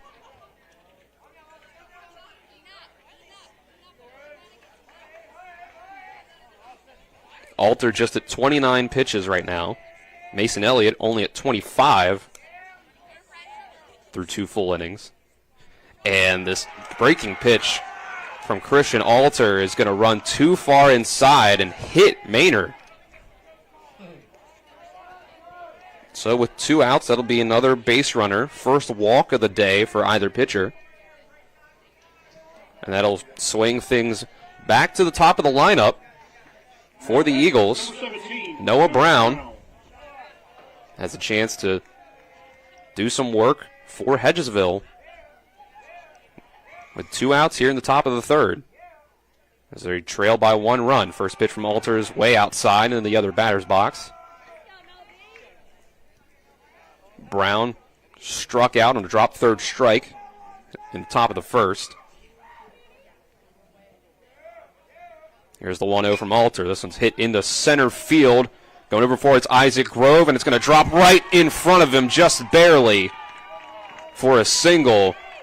And going from first to third with 2 outs is Maynard. To put runners on the corners with 2 outs now. Hedgesville with a nice chance to even this game back up. To make it 3 hits now for Hedgesville. Mason Carter on third base. Maynard on third base. It'll be Landon Pence stepping in. First pitch to him is low and outside, ball 1. Pence had the first hit of the day in the top of the first. Alter throws it, and it's hit the other way, weak to first base. Jameer Brown just gobbles it up and steps on the bag to strand the runners on base. So, nothing doing in the end for Hedgesville, despite 2 hits and a hit by pitch. We'll go to the bottom of the third. It's still 1-0 Martinsburg. After the 60-second break, we'll be back with more EPAC baseball and Talk Radio WRNR and TV 10. At Carter Myers Automotive, what we do today will tomorrow become what we've done. That's why Owners Just Do More no longer defines us. Our work is never done because what we live by doesn't have a finish line. We care. Our company of owners is moving lives forward every day by finding more ways to care before, during, and after your purchase. Because when you're happy, so are we. Carter Myers Automotive. Proud to be the owners who just care more. After a car accident, what do you get when you call Mansion Ferretti? You get more experience from a local law firm with over 115 years of combined service. More respect from a team who treats clients like their own family. And more fight, because we want you to get every dollar you deserve. Experience, respect, results. If you've been injured, that's what you want in your lawyer. And that's what you'll get when you call us. Car accident? Get more with Mansion Ferretti. 304-264-8505. Bottom of the third inning here on Talk Radio WRNR and TV 10 is brought to you by Modern Realty Results. The team at Century 21, Modern Realty Results, and Larry DeMarco and Company. If you're looking for a home in the tri-state, they have you covered. It'll be the bottom of the order. 9, then 1 and 2 for the Bulldogs. Here in the bottom of the third, Keegan Everhart, the right fielder, steps in. And first pitch swinging, he's going to send a single into left field, and it gets past the glove of Ian Wolf in left. It's going to roll to the wall, so Everhart's going to get 2 bases, and he's going to stand up there and stay for a leadoff double in the bottom of the third.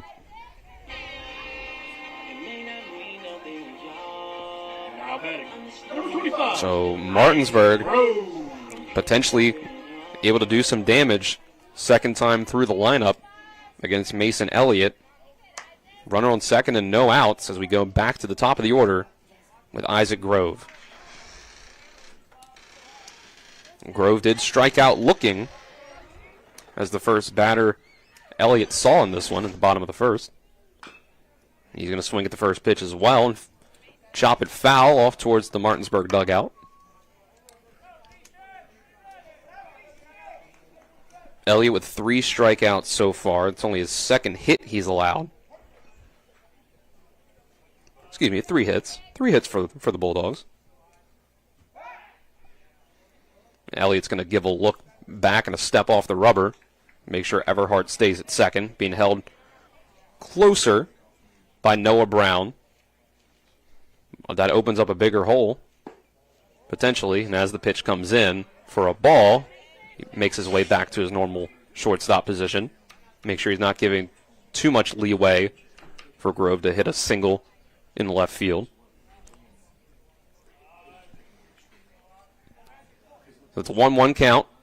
And now squaring around to bunt is Grove, and it's going to be a good one. Going over to third, and the throw to first is a one-hopper, gets past the first baseman Carter, and Everhart was going to get to third easily, but on the throwing error, Everhart's going to score.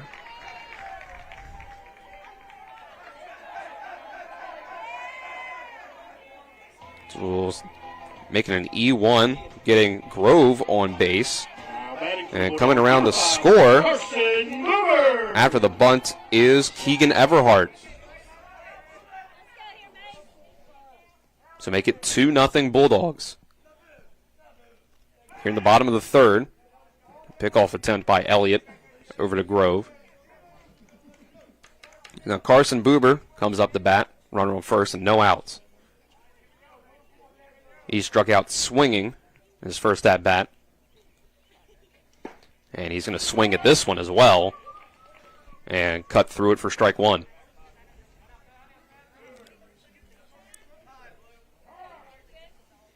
And Buber will call time. Give the ball back to the umpire. Elliott with another pickoff attempt. That was a quick one, trying to catch Grove off guard over at first.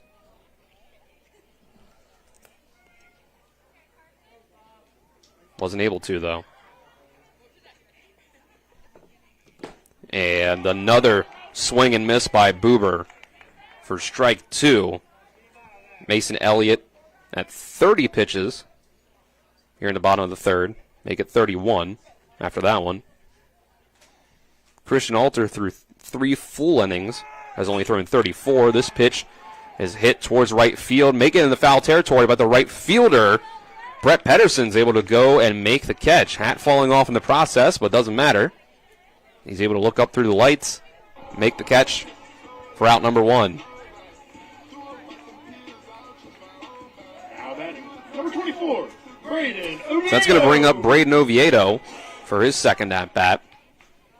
Grounded out to the shortstop, Noah Brown, in the bottom of the first.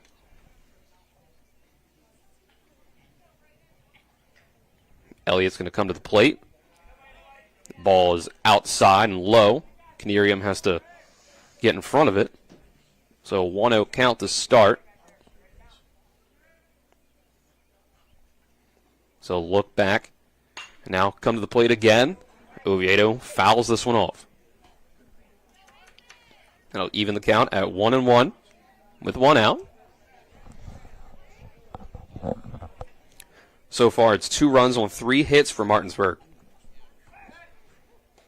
As there's another pickoff attempt at first by Elliott. It's no runs on 3 hits and 1 error for the Eagles. Now Oviedo will step back in after that pickoff attempt. The 1-1 count, and there goes Grove, and he went early, and that's... No, they're going to call it a balk, yeah. And they're going to that'll just let Grove go to second. Elliott started to come towards the plate, but realized that Grove was on the move. Now the umpire will call time for Oviedo in the box. So the balk will move Grove over to second base. Still 1-1 count. This pitch is strike 2. So Oviedo lets it go.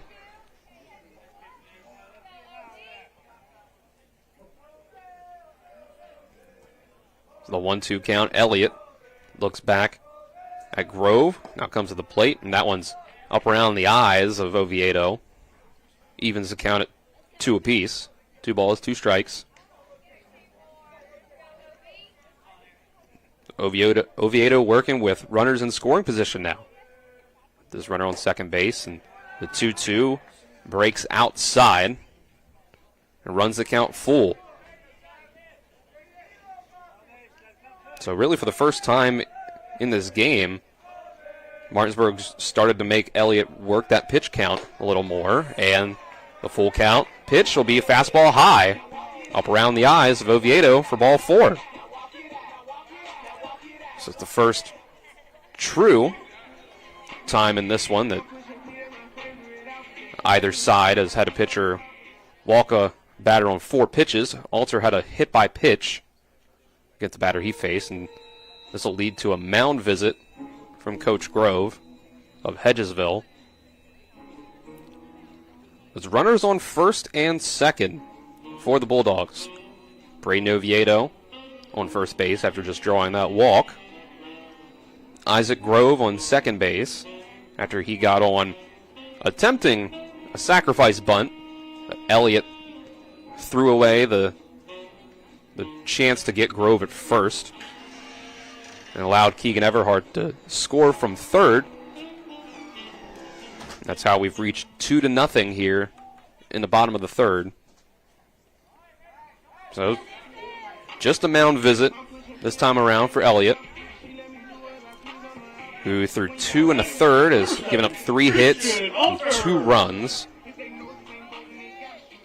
1 walk and 3 strikeouts.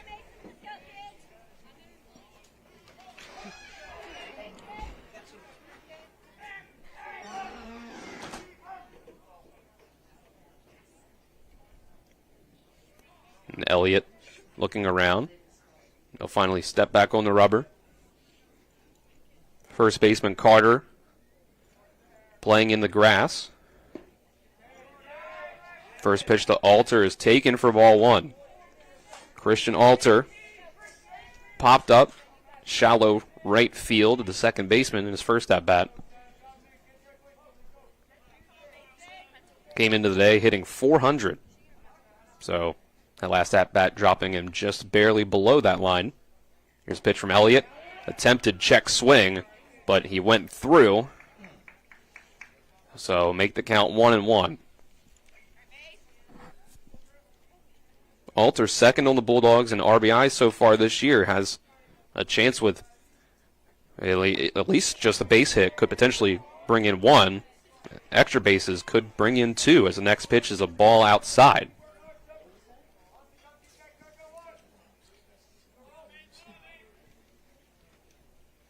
Stepping back into the box is Alter. 2-1 from Elliott. He's going to chop this one over to shortstop. They'll try to turn 2. They get 1. Fire over to first, not in time. So make it a fielder's choice that advances Grove over to third base and keeps Alter on the bases at first. Now batting, number 8, Ben Rosenweber. Number 11, R.J. Brown is a courtesy runner for the pitcher. R.J. Brown is going to be the courtesy runner for Alter, the pitcher. Over at first, so make it Brown on first, Grove on third, and now Ben Reisenweber at the plate. He was the last of the 5 straight that Elliott retired to start the game. The ground down to second base. He's going to swing at the first pitch and foul it off down the first base side.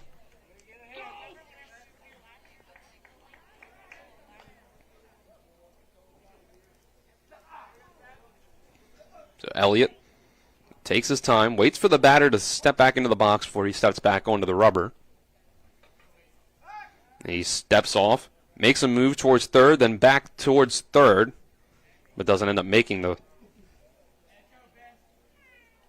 throw over to first.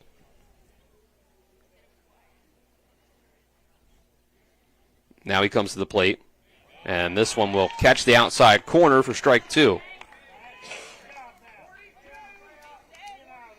Elliott's 1 strike away from being able to get out of this inning with only 1 run given up. But the dangerous 5-hitter for the Bulldogs, Ben Reisenweber, has a chance to add on to this lead. There goes the runner, and it's fouled back. Attempting a hit and run with R.J. Brown.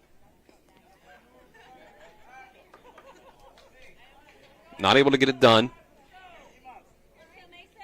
With the runner on third, chances are Canarium probably wasn't going to make that throw down the second base. Elliott will come again, and the runner will go again. And Canarium does, in fact, let Brown go. Instead makes a motion towards third base at Grove, but holds on to it in the end. So now it's 2 runners in scoring position for Reisenweber. 1-2 count, 2 outs. Martinsburg trying to add on to their 2-0 lead. Here's the pitch from Elliott, and that one's a little low. That bounces in front of Canarium. Evens the count, 2-2. 2 balls, 2 strikes, 2 outs, 2 runners on. Canarium will go out and talk to his pitcher. Just a quick conversation. Let him know what the pitch is going to be, making sure they get it across with no potential for Reisenweber to know what's coming. He'll step back into the box. Reisenweber adjusts the helmet and now calls time as Elliott took a long pause, didn't come to the plate. So now Reisenweber steps back in. They'll wait the pitch from Elliott. He fires, fastball, called, strike 3. It's like Reisenweber just was caught a little off guard by the placement and the pitch, the fastball. So make it the 4th strikeout of the night for Mason Elliott. Strands 2 runners on base. But Martinsburg was able to get 1 on the board to make it 2-0 before the inning ended. So that will go to the top of the 4th after a 60-second break and be back with more EPAC baseball and talk radio WRNR and TV 10. At Carter Myers Automotive, what we do today will tomorrow become what we've done. That's why owners just do more no longer defines us. Our work is never done because what we live by doesn't have a finish line. We care. Our company of owners is moving lives forward every day by finding more ways to care before, during, and after your purchase. Because when you're happy, so are we. Carter Myers Automotive. Proud to be the owners who just care more. After a car accident, what do you get when you call Mansion Ferretti? You get more experience from a local law firm with over 115 years of combined service. More respect from a team who treats clients like their own family. And more fight, because we want you to get every dollar you deserve. Experience, respect, results. If you've been injured, that's what you want in your lawyer. And that's what you'll get when you call us. Car accident? Get more with Mansion Ferretti. 304-264-8505. Back for the top of the 4th here from P.O. Faulkner Park. It's 2-0 Martinsburg over Hedgesville. Top of the 4th inning here on Talk Radio WRNR and TV 10 is brought to you by Farmers and Mechanics Insurance. Reliable coverage since 1877.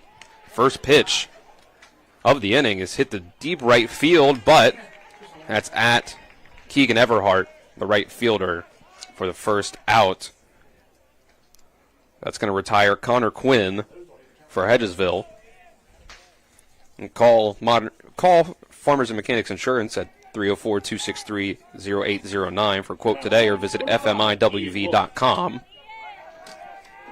So after the F9 fly out to right field, it'll be Ian Wolf stepping up for the second time, and he's going to swing at the first pitch as well. This one's hit the deep left field, going back for it is Steen at the wall, and it's gone into the trees.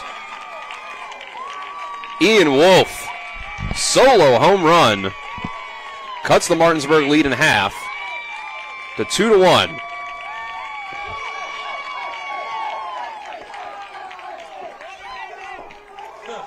First run given up for Alter, his 4th hit.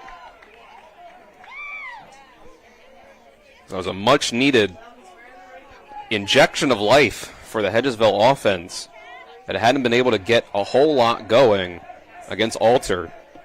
Their first 2 hits of the night were both followed immediately by double plays. After a hit by pitch and a single after that in the last inning, they still weren't able to get anything going. First pitch chopped right to Alter. Cash Dunham is retired on 1 pitch, so a nice bounce back for Alter after that home run. Now batting number 11, Britt Pedersen. So Dunham grounds out 1-3, pitcher to first base. It brings up Brett Pedersen. He grounded out to shortstop his first time. And he swings the first pitch as well. Fouls this one off, so maybe that was coaching point from Grove and the Hedgesville coaches staff to swing early against Alter. Next pitch is a curveball outside and low for ball 1. 1-1 count to Pedersen.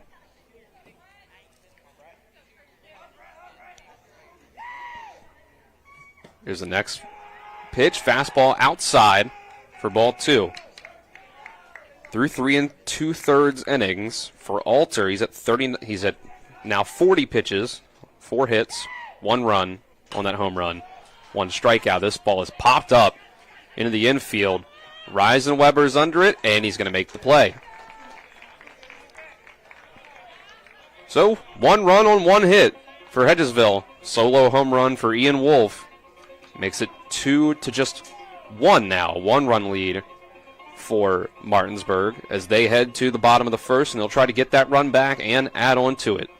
Take 60 seconds and be back with more EPAC baseball here on Talk Radio WRNR and TV 10. Life is evolving. Over the past decade, the way we do almost everything has changed. Get on your phone, see something you like, click on it, and it shows up at your door. Why should the way you have your car serviced be any different? Why waste your time going to a dealership service department when Hagerstown Ford and Hancock Chevrolet will come to you? They service all makes, all models, and offer full parts and labor warranties. Hagerstown Ford and Hancock Chevrolet will come to your door or office and service your vehicle while you're doing what you need to be doing, conducting that business meeting or mowing the lawn. Why take time out of your busy schedule when you don't have to? Hagerstown Ford and Hancock Chevrolet's friendly, knowledgeable staff will come to you where you live or where you work for full service maintenance, from oil changes to tire rotations, brakes, batteries, multi-point inspections. They handle it all. Hagerstown Ford and Hancock Chevrolet is committed to delivering the best of the best to their customers. Trust them to service your vehicle where you're at home or at work. Skip the time-consuming and terminal wait at the dealership. Schedule your appointment at fordofhagerstown.com or HancockChevy.com. We go to the bottom of the fourth here at P.O. Faulkner Park. It's now 2-1 Martinsburg after the solo home run for Hedgesville in the top of the inning. Bottom of the fourth is brought to you by Mother Shucker's Crab Shack, located at 1014 Winchester Avenue in Martinsburg. If you don't like it, shuck it up, Buttercup. Stepping up to the plate, start the bottom of the fourth is Owen Rupenthal. He's going to swing at the first pitch and send it back towards us in the press box for strike 1. It was a double for Rupenthal down the opposite field line in the bottom of the second that ended up turning into the first run for the Bulldogs. So he takes ball 1.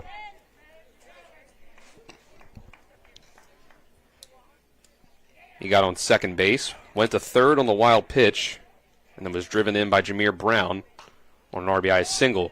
Another foul ball. Back from Rupenthal. Mason Elliott starting his 4th inning up on the mound. He's at 51 pitches, giving up 3 hits, 2 runs, 1 earned, 1 walk, and 4 strikeouts. Here's the next pitch, and it's going to be another one fouled towards the other way. So 1-2.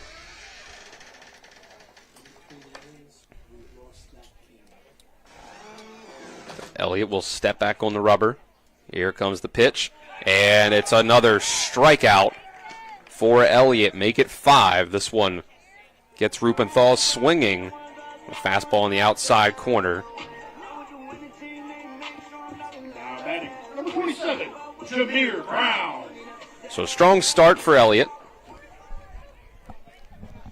Here in the 4th, it'll bring up Jameer Brown, who, as I just mentioned, had the RBI single for the first run of the game in the 2nd inning. And he'll take the first pitch of this at-bat for ball 1.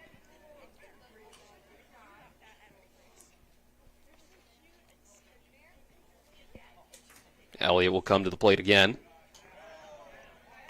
Tries to get him to chase. This one's in the dirt.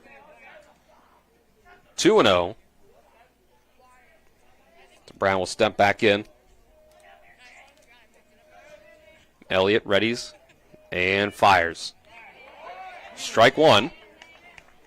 Fastball gets the outside part of the plate to the righty Brown, sophomore, who stepped up as the everyday first baseman and a part of the pitching rotation. The 2-1 is outside. Make the count 3-1. So after a strikeout to start things in this inning, Martinsburg with a chance to get a runner on. Brown will foul off the 3-1. So It's a full count now.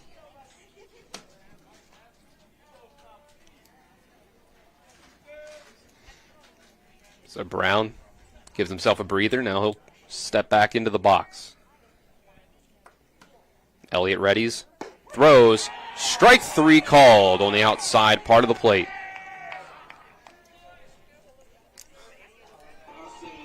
So that's going to be strikeout number 6 for Mason Elliott.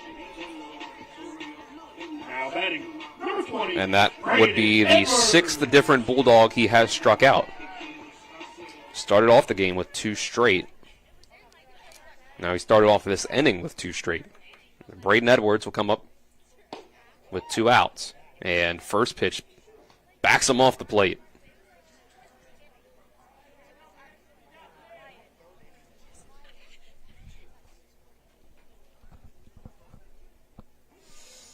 Next pitch to Edwards is going to be hit deep right center field. Braden Edwards has sent that one over the wall. You knew that was gone off the bat. Edwards with his 3rd home run of the year. Puts the Bulldogs back up by 2 runs. Getting back that run from the solo home run that Ian Wolf hit in the bottom, or the top of the inning.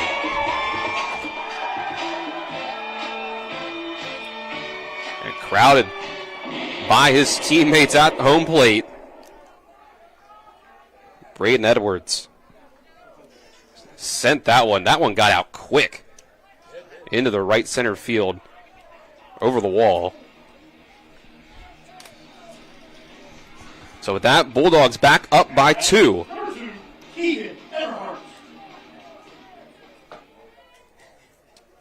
Keegan Everhart had a double in the 3rd inning. And he's going to take strike 1.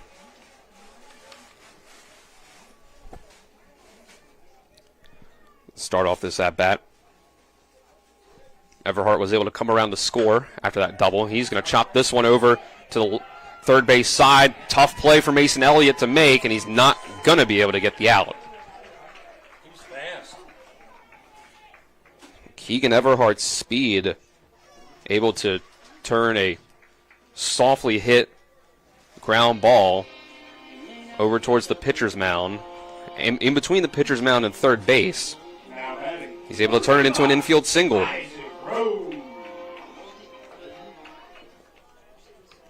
So we'll see if that starts some 2-out trouble, even more 2-out trouble for Elliott as he steps off to look Everhart back at the base, as we already had the 2-out home run by Edwards.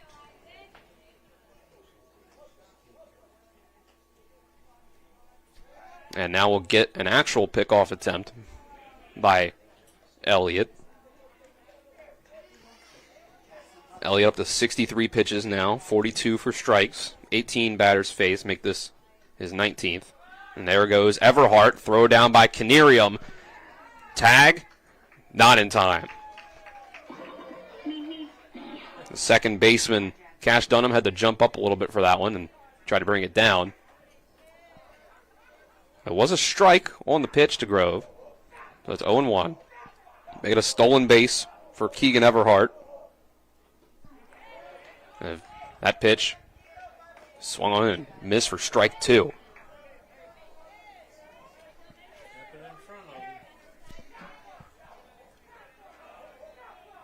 Now the 0-2 count, runner on second, 2 outs for Isaac Grove. He will look at the 0-2 for ball 1. Grove went down looking in his first at-bat and then got on base on a throwing error on a bunt attempt, a sacrifice bunt attempt in the 3rd. Here's the 1-2 from Elliott. Ball 2, high and out, high and inside. Evens the count at 2-2 with 2 outs.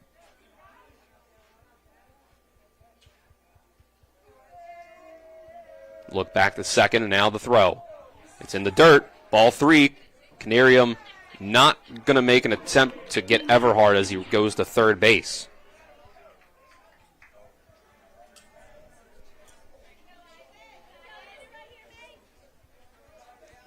So it's a full count, 2 out count now for Grove.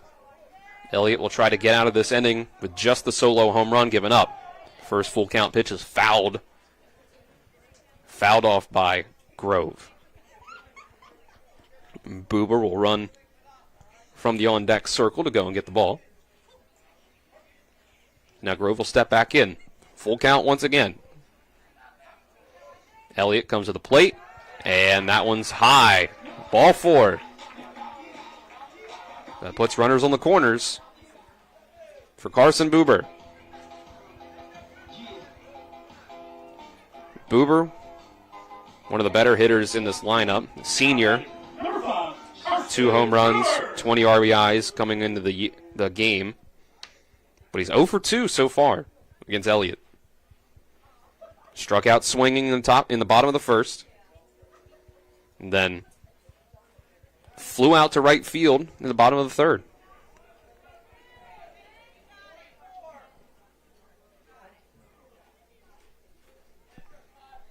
So here comes Buber stepping into the plate for first pitch of this at-bat. And he will be first pitch swinging, but he's going to hit it high into the sky to shallow right center field, and it's going to be Brett Pedersen that comes in and makes the play for the third out. But Braden Edwards, with a solo home run in this half inning, brings the Bulldogs lead back up to 2. So it's 3-1 Martinsburg after 4 full here from P.O. Faulkner Park. Let's take a 60-second break. When we come back, it'll be the 5th inning here on Talk Radio WRNR and TV 10.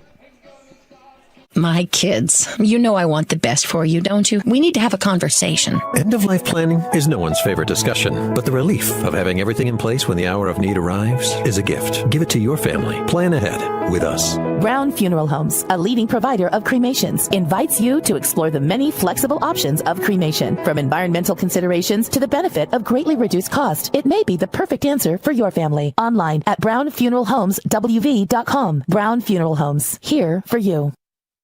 Panhandle Printing and Design is your full-service local print shop.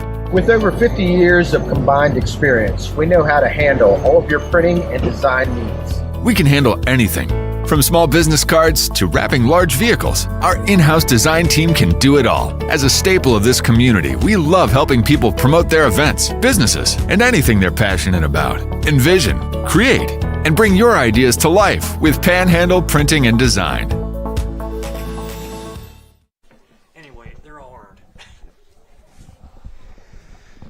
Back for the top of the 5th here from P.O. Faulkner Park.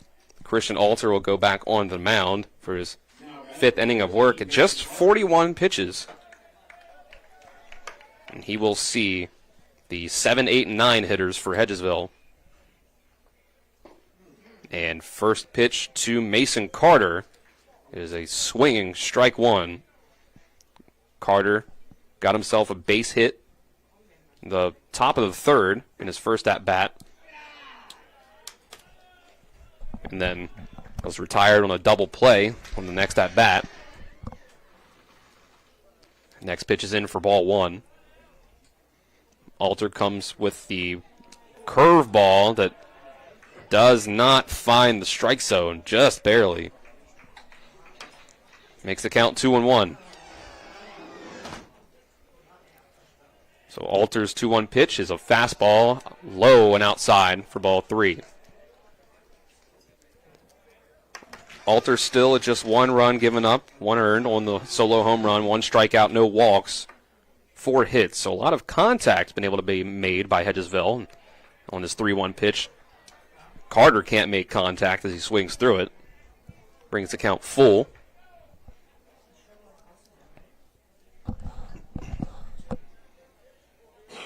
Carter steps back in, 3-2 count.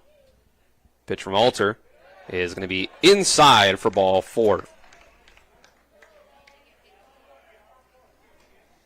To make that the second walk of the day for Alter. First traditional walk, he was a hit by pitch against Maynard for the first one. And now Maynard will be in the on-deck circle as Trenton Canerium comes up for his second at-bat, grounded into the 5-4-3 double play in the third. Alter's first pitch is going to be hit again on the ground to Oviedo. Will it be another 5-4-3? Yes, it will.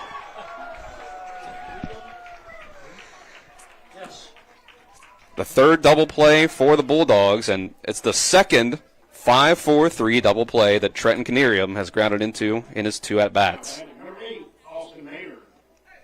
Third one was a 6-3 double play. In the first inning, Connor Quinn grounded into. Carson Buber stepping on the bag at second himself. And this first pitch is going to get past Buber in between shortstop and third base, as Austin Maynard is going to get on base for the second time today. After the hit by pitch that he had in the third, he's going to get a single this time.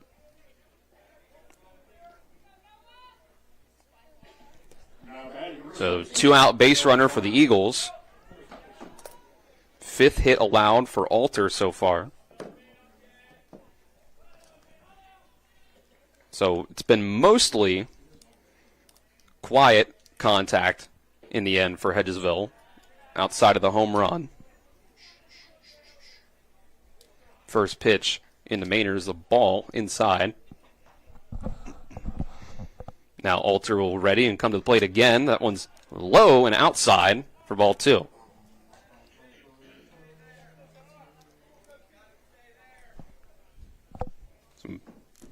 Noah Brown, 1 for 2 so far.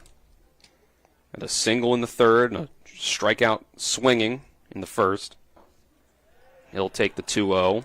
Low for ball 3. That's going to bring Braden Edwards out to the mound to talk to his pitcher, as well as Coach Zarnecki, pitching coach.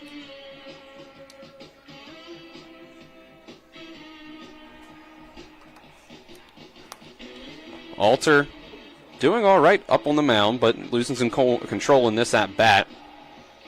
See if we can check in on some scores from around the rest of the EPAC right now.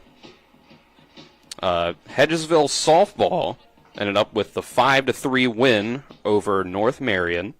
The final score there.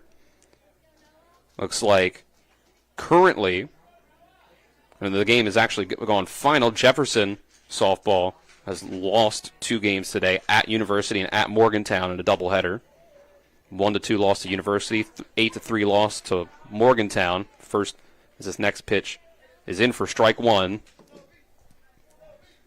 to Brown. Makes the count 3-1. There goes the runner. It's a hit and run on the ground. Buber. It's going to be a pretty tough play. Not in time over at first. And on the throw and the hit and run, Maynard's able to go from first to third. So his hits just softly enough to be a tough play for Buber to make. Now batting number 6, Landon Pence. Jefferson baseball, looking at some other scores from around the EPAC, currently up 5-1 and 3 outs away from a win against Williamstown, as they are in the middle of the 7th. First pitch to Landon Pence is a base hit right back up the middle. An RBI single for Pence as Austin Maynard comes around to score. So it's 3-2. Hedgesville down by 1 run again. They were able to cut the lead to 1 last inning on the home run. And now they're able to do it again. Now runners on first and second for Connor Quinn. And he takes this first pitch. Curveball for strike 1.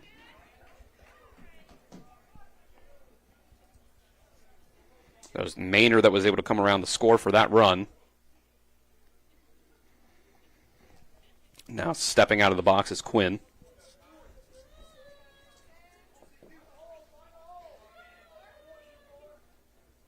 Now here comes the pitch from Alter. 0-1. Swing and a miss by Quinn. Quinn grounded into that 6-3 double play in the first inning. Flew out to right field in the 4th. Trying to get himself on the board with his first hit of the day. 0-2. Breaking ball. He's able to foul it off to stay alive. Musselman baseball currently trails University 1-0 in the bottom of the 5th. And University has the bases loaded with 2 outs in that bottom of the 5th. So keep an eye on that one. As time's called at the plate for Quinn in the 0-2 count. White McClintock on the mound for Musselman in that one. Christian Alter, the 0-2 again. Another foul ball. Count stays at 0-2. So it's Brown on second. Pence at first. Alter trying to make sure the Bulldogs stay with the lead here in the 5th. And here's another one hit towards the middle. Buber tries to make a diving play for it, but it's off his body, and that's going to allow Noah Brown to score from second base. They try to make the throw over to third to get Pence, and it's not in time. And with that, the game is tied.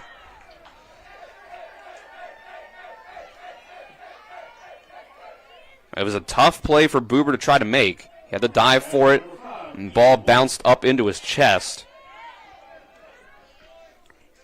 And they weren't able to recover in time to make a throw over to third in time.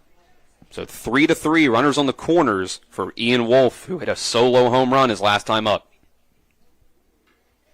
First pitch from Alter. Swing and fouled off.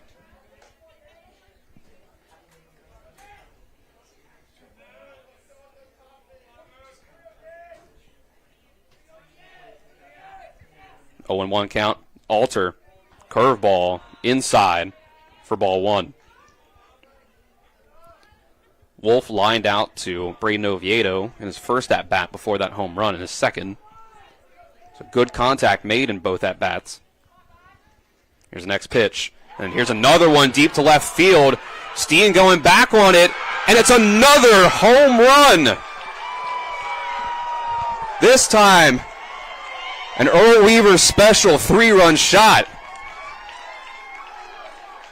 And just like that, Hedgesville, a 5-run inning and a 6-3 lead.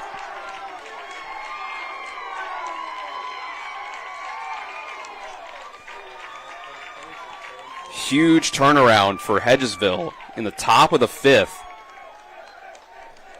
And last time these two teams faced each other, go back into the record book here, March 22nd, it was a 5-run top of the 6th for Martinsburg that led them to victory in that one. So now it's a 5-run top of the 5th for the Eagles to give them a 6-3 lead, and that will end the day for Christian Alter. We'll take a 30-second break for the pitching change. We'll be back with more EPAC baseball here on Talk Radio WRNR and TV 10.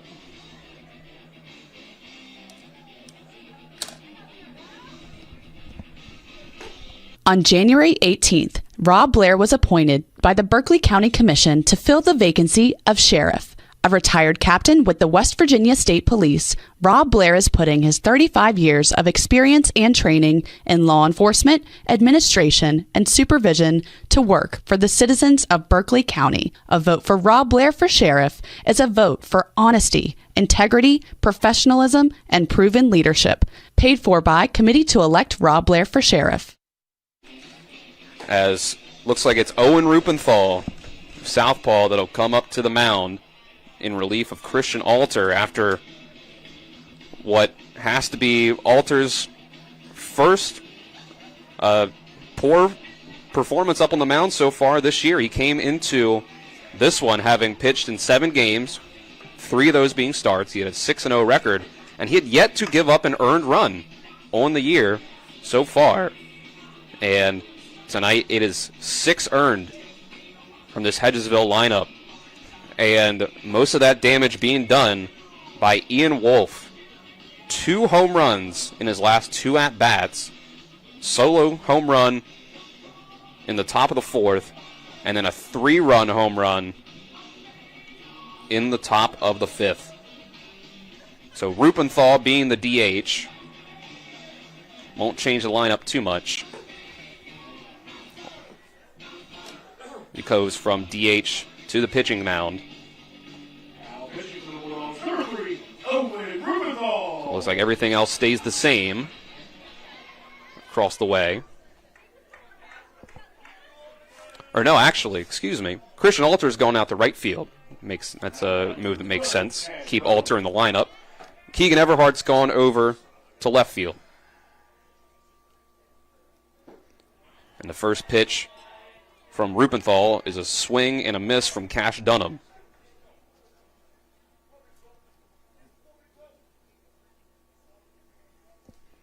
So it's now Everhart, Grove, and Alter across the outfield. Next pitch, hit on the ground to Oviedo. Throw to first is in time. So Alter comes out after the big inning with 2 outs for Hedgesville. And Rupenthal comes on in relief and gets that third out in just 2 pitches. But that will go to the bottom of the 5th. It was a 5-run top of the 5th for the Eagles. It's now 6-3 Hedgesville. We'll be back after the 60-second break with more EPAC baseball on Talk Radio WRNR and TV 10.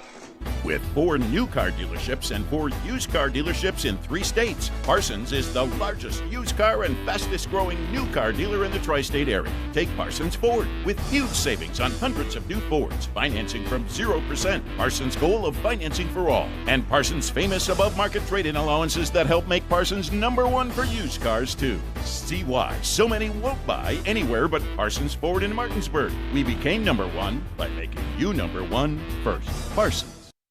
Burke, Schultz, Harmon, and Jenkinson, where accident, injury, and disability lawyers with over 120 years combined local trial experience. When injury or illness has stopped you from working, you may be eligible for Social Security disability. Ron Harmon has been winning disability claims for over a quarter of a century. Don't hire some out-of-state firm. Ron Harmon's in Martinsburg. He will meet with you right here in our office. Get a local lawyer you can trust. Call 304-LAWYERS for a free consultation. 304-LAWYERS or 304-263-0900.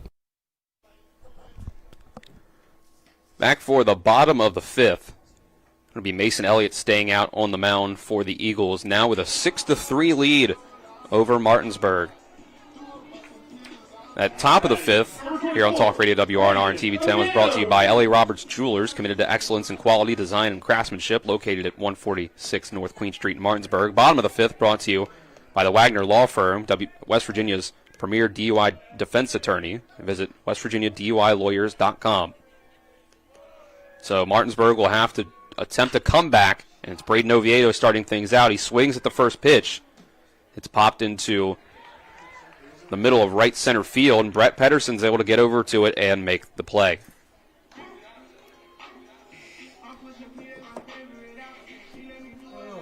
So a quick fly out for Elliott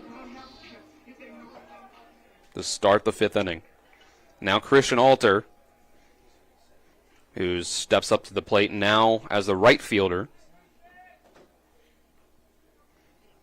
We'll take the first pitch in for a strike from Elliott. It's now 6 runs on 9 hits for Hedgesville, 1 error. 3 runs on 5 hits and no errors for Martinsburg. Alter takes the next pitch for a ball. Dylan Bishop on the call for Talk Radio WRNR and TV 10. John Alderton, our on-site producer. Aiden Sensaval behind the camera, and Nick Verzolini back in the studio. This 1-1's hit on the ground towards second base, and it's a wide throw by Cash Dunham.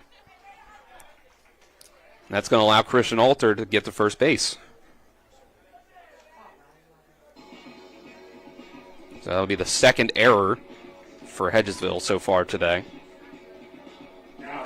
An opportunity for Martinsburg to get things going in the bottom of the 5th. So Ben Reisenweber steps up. He's 0 for 2 so far. Ground out to second and a strikeout looking. And a pickoff attempt by Elliott goes past first base. And Christian Alter speeding his way, not just second base, but the third. And now the throw in towards third base is off the mark. And Christian Alter is going to go all the way around and score.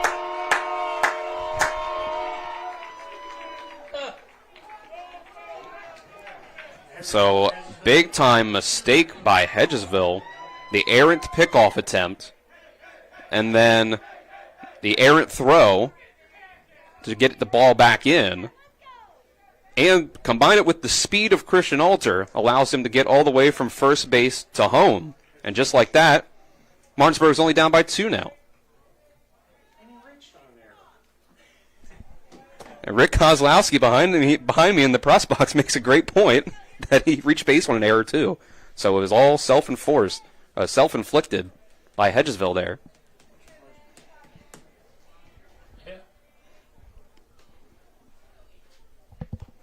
So here's the next pitch to Reisenweber, the first pitch to Reisenweber after all of that.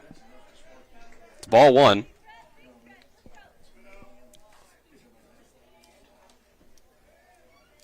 Reisenweber steps back in with the 1-0 count. And he's going to hit this one the other way towards Carter, and it's off the glove of the first baseman. It was very close to just making its way into right field on its own, but Carter at least got a glove on it, but not enough to actually secure it.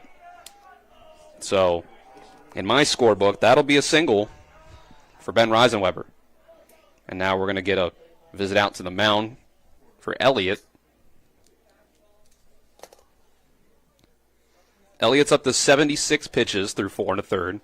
He's given up 5 hits, 4 runs, 3 earned, 2 walks, and 6 strikeouts.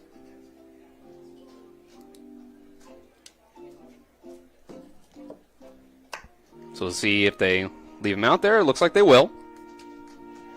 Again, of his 77 pitches now, 50 have been for strikes. He's faced 23 batters.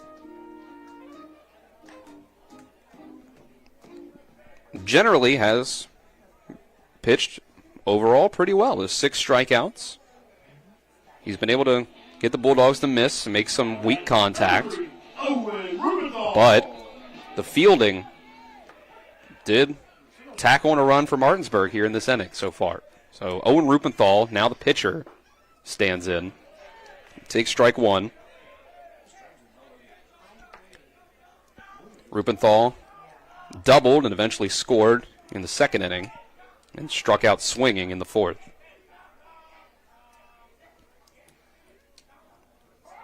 And taking a little too long to come to the plate, we ended up having time called as Elliott was ready to throw as the time was called. So he'll step back on now.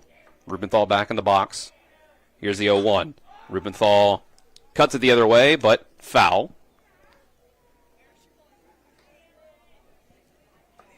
Rupenthal came into this game hitting .368 on the season. Rupenthal and Edwards, the 2 lone left-handed hitters in the everyday lineup for the Bulldogs. So it makes for the lefty versus righty matchup against Elliott. Next pitch, high, around the head of Rupenthal. Over the plate, but around the head.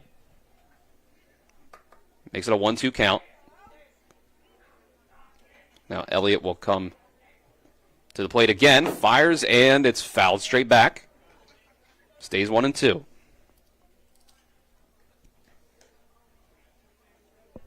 know, 2 pitchers warming up in the bullpen for Hedgesville. From here, it's hard to see who it may be. I'll take a look at the roster here. I believe one of them is Mason McGill. The other one may be Donovan Smith or Jackson Reiser. So he's 20-something out there. So the next pitch is fouled off again.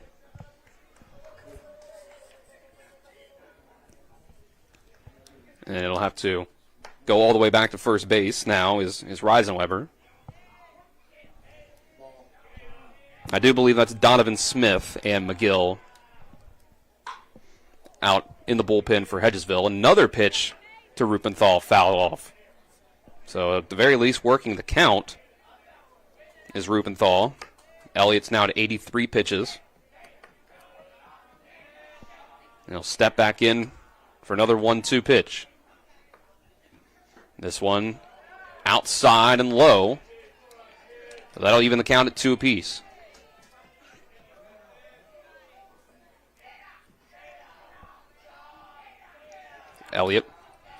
Moves the ball around in his hand behind his back. Now he'll bring it into the glove. And now he'll bring it to the plate. Runner goes. Ball 3, throw down by Canerium.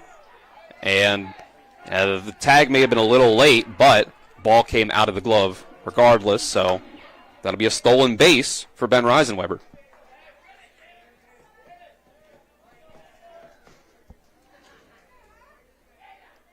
And that'll bring the count full.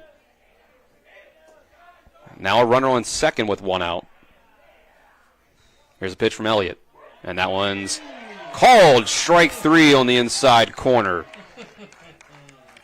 It's a 7th strikeout for Elliott.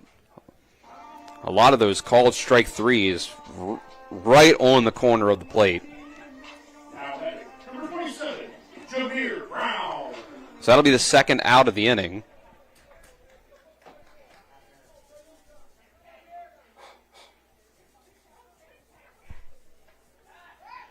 Now there'll be a pickoff attempt.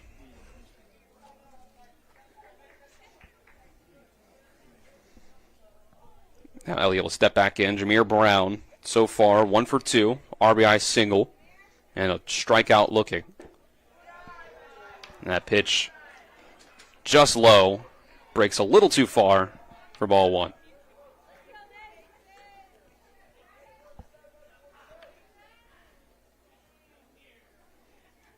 First baseman steps back in. Pitch from Elliott. It's going to be outside and low. Canerium going to go across his body to keep that one in front of him. It counts now 2-0.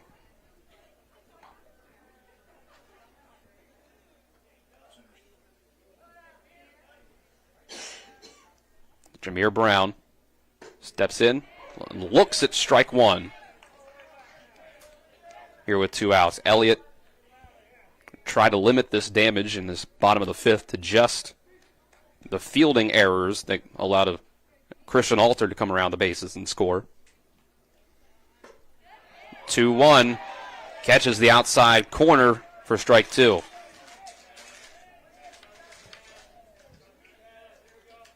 It's been tough sledding for those right-handed pitchers so far today. Those close calls have been pretty much all strikes. There's a 2-2. That one's high. Going to run the count full.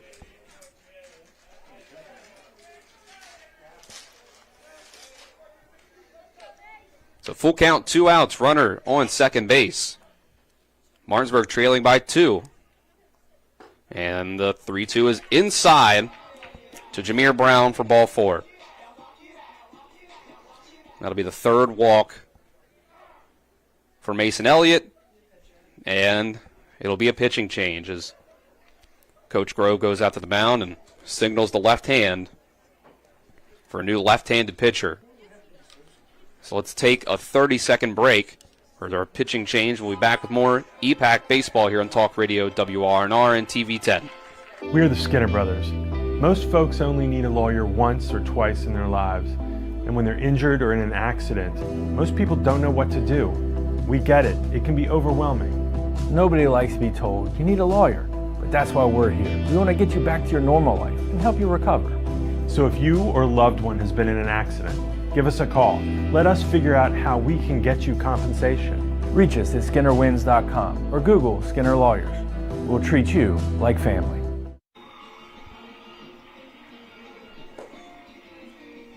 Mason McGill is the new pitcher on the mound for the Eagles. Number 20, left-hander. Try to get the final out of the bottom of the 5th.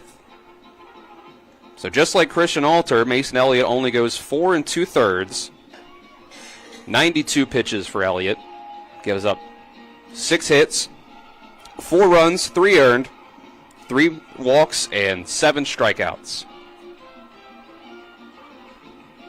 And for Alter, it was 63 pitches before he was pulled. Obviously, after the 3-run home run from Wolf, his day was ended there. So now, we'll see what Mason McGill can do, see if he can get out of this inning. From one Mason to another up on the mound.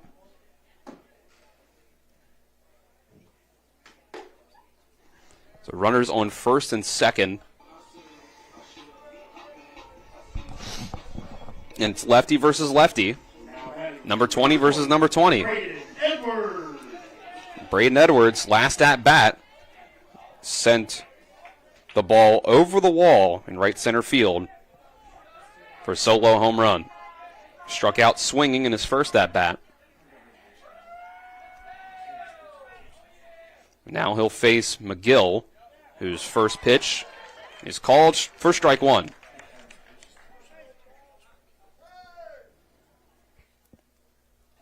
The time called is Noah Brown comes in from shortstop to talk to McGill up on the mound. I suppose Brown must have seen something from back there at shortstop that he thought he could give a piece of advice. So now McGill will step back onto the rubber and pitch the 0-1 pitch to Edwards, who swings through this one and misses for strike two.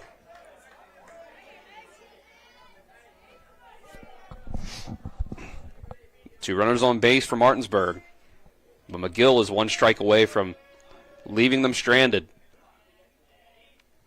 The 0-2 is called strike three on the fastball. And that'll send down Martinsburg in the fifth. They're able to get one run up on the board, but they still trail by two. And they'll go to the top of the sixth, try to keep it that way before they face their final 6 outs. We'll take a 60-second break and be back with more EPAC Baseball here on Talk Radio WRNR and TV 10. April is National Donate Life Month. WV Medicine is joining the effort to raise awareness for organ donation. Did you know that more than 100,000 people are waiting for life-saving organ transplants? One donor can save up to 8 people through organ donation, provide sight for 2 people through cornea donation, and restore health for more than 75 people through tissue donation. Join WV Medicine and help spread awareness about the gift of donation. And if you haven't registered, visit registerme.org.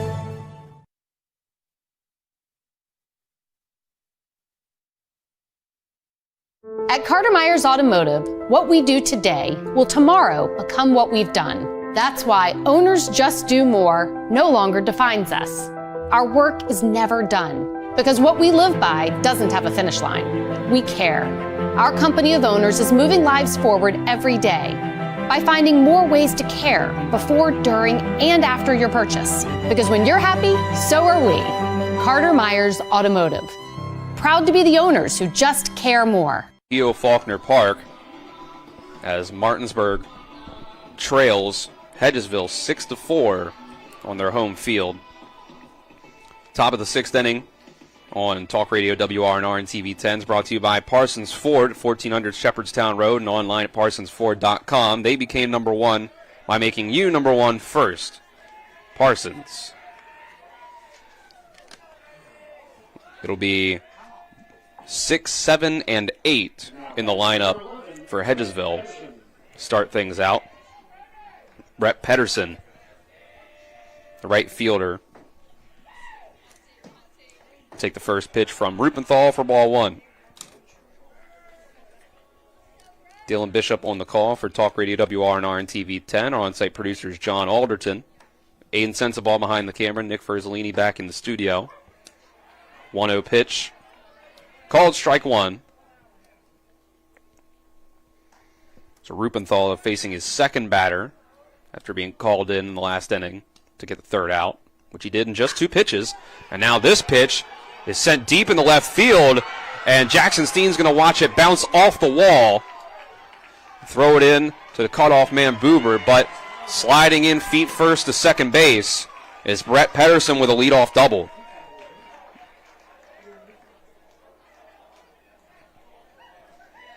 So it only takes 2 batters for Hedgesville to find their first hit off of Owen Rupenthal.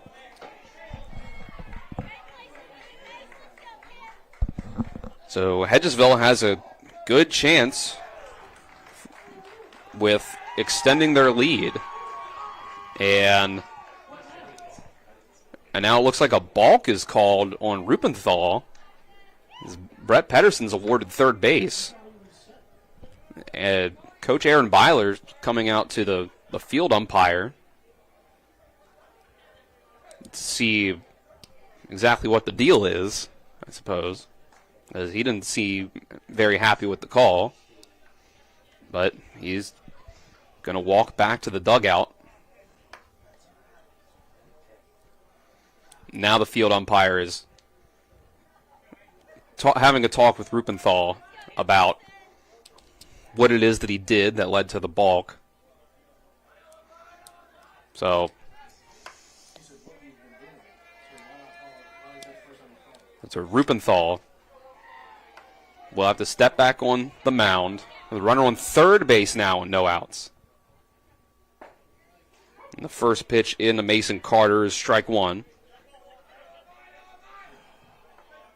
So it seems like whatever Rupenthal did for the balk is something he had been doing, but the umpire had been letting go for a little bit, and I guess just that one was a little too egregious to let go that time.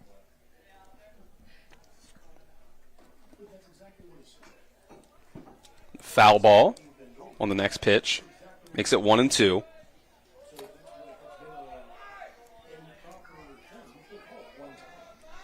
Carter so far with a single and a walk. Gotten on base both times. He'll try to make it 3 for 3. And he doesn't even need to get on base to drive in this run. He'll chop this one over to the Martinsburg dugout. Foul.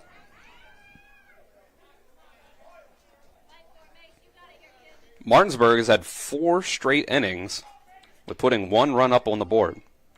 But it was the top of the 5th, 5 runs from Hedgesville that's made the difference so far.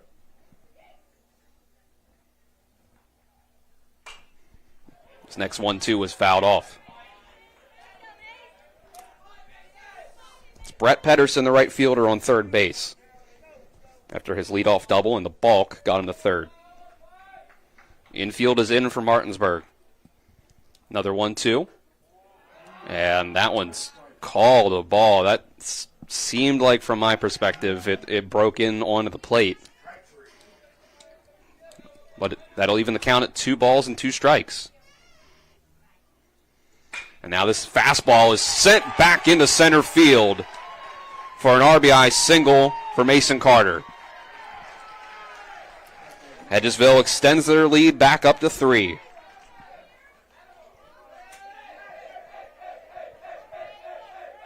So Carter with a big day for himself. 2 singles and a walk, and now add on an RBI.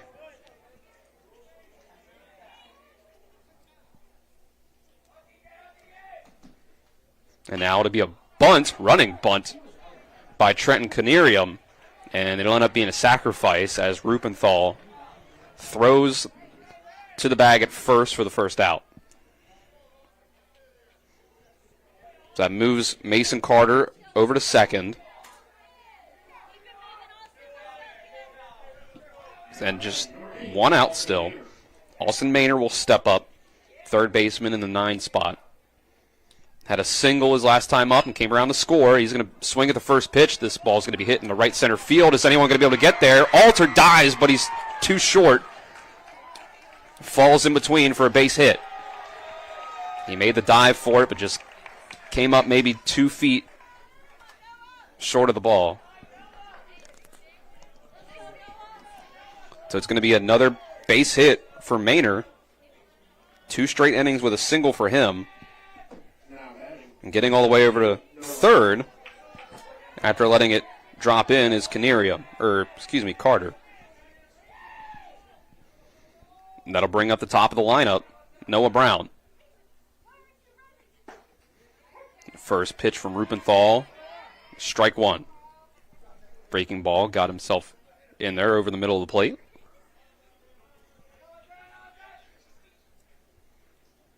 Here's the next pitch. And that one is outside for ball 1. Rupenthal up to 15 pitches.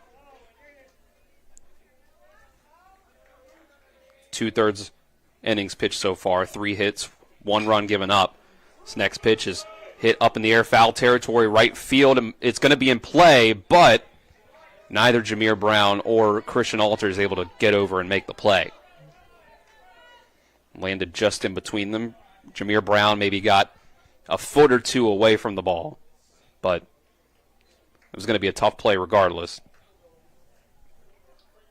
Brings the count to 1-2.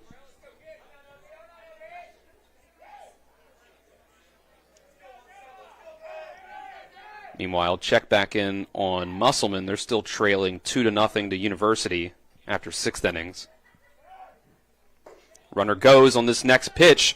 They're going to throw it down to second. Runner coming home now, and the throw by Ben Reisenweber's in time to throw the runner out at home.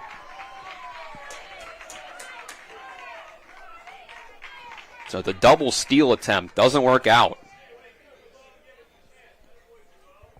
To make it 2 outs now.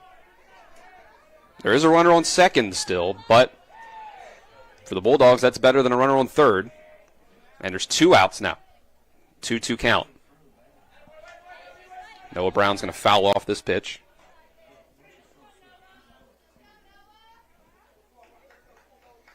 So it is a stolen base for Austin Maynard.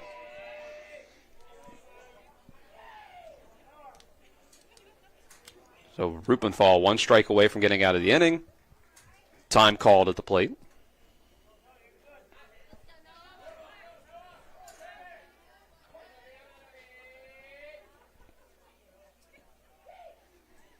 Here's the next 2-2. And this one's hit the other way. Into right field for a single. Christian Alter's going to throw home. Play at the plate. Tag's not in time. Austin Maynard comes around from second to score on the base hit. And on the throw home, Noah Brown's going to take second base. And that puts Hedgesville up 8-4 here in the top of the 6th inning.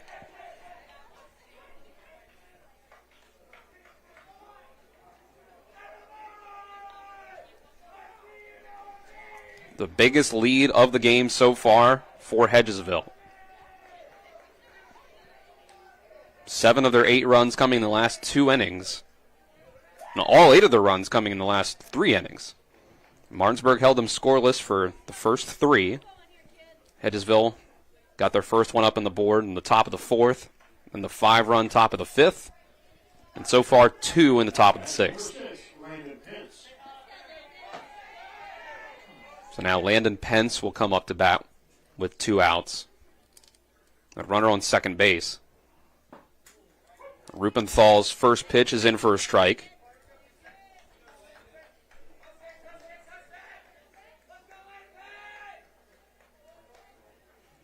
See, Jefferson has officially gotten the 5-1 win at Williamstown here tonight.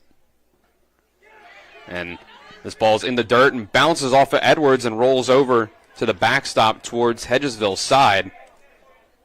That's going to allow Noah Brown to get the third.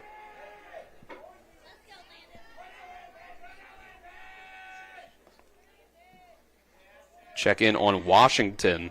They're at Gilmer County tonight. They ended up with a 12-0 victory over the Gilmer County Titans. 1-1 pitch. The Pence is fouled out of play.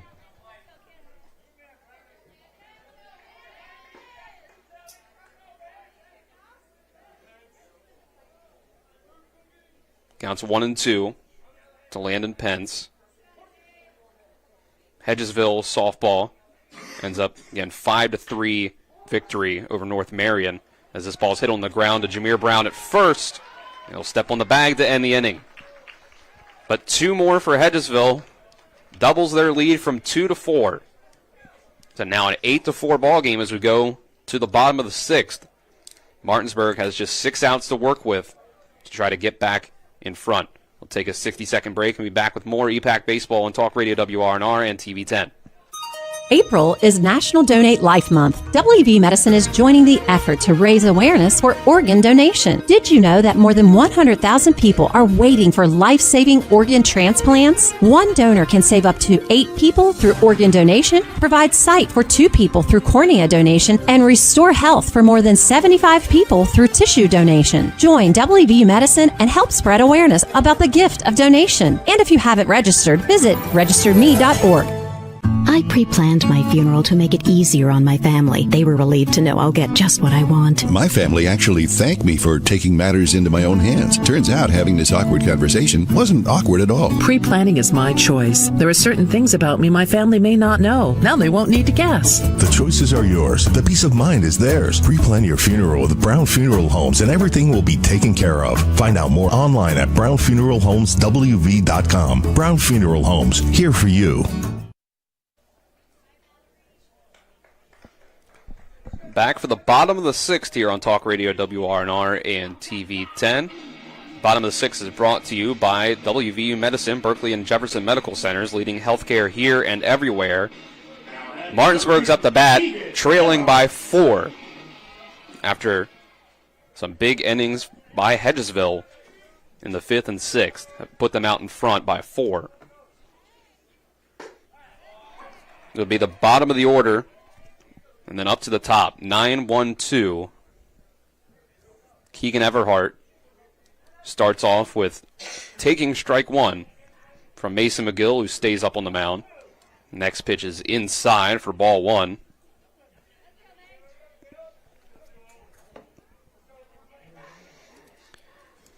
Everhart led off the bottom of the 3rd with a double as he fouls off this next pitch for strike 2. That was his first at-bat. He's 2 for 2 on the day. He had a single in his second at-bat and stole second. So here's the 1-2 from McGill. He's going to hit this one into foul territory. See if anyone's able to make a play on it. Not quite. Mason Carter tried to run it down. Couldn't quite get there.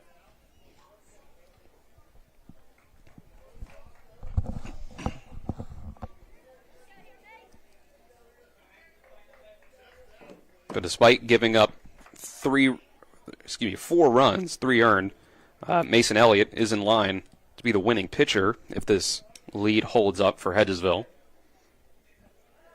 Loss would go to Christian Alter. And this 1-2 pitch is high, taken by Everhart. He took the bat off the shoulder a little bit, but nowhere close to going through on a check swing. The counts run to 2-2. Here's the pitch from McGill. It's going to be hit right back at him. And he's going to throw it on to Carter at first for the first out.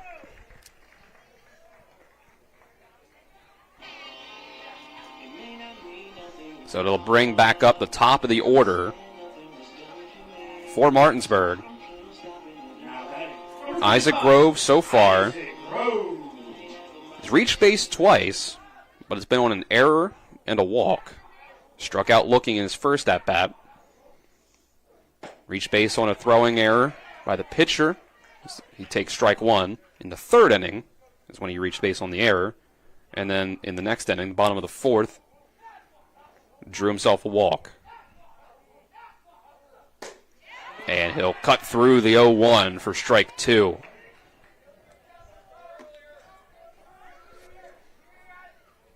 So a good outing so far for Mason McGill in relief of Elliott. 0-2 pitch is low, inside for ball 1.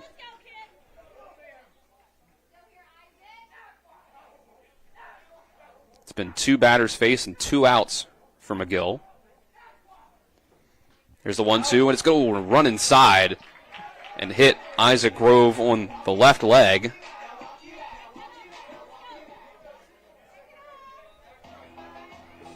So there's a hit by pitch for his first walk, first base runner allowed.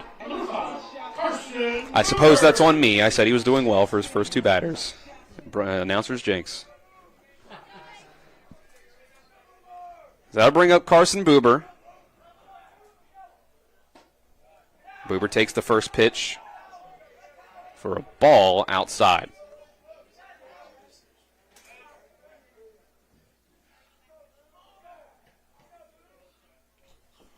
Now the next pitch is swung on and missed by Buber for strike 2.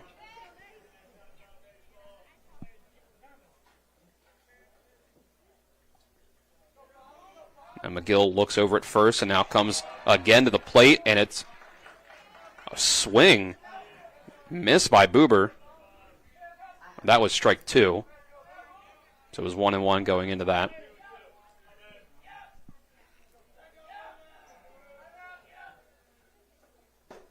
And Buber swings and misses again for strike 3. It's a tough day at the plate for Carson Buber.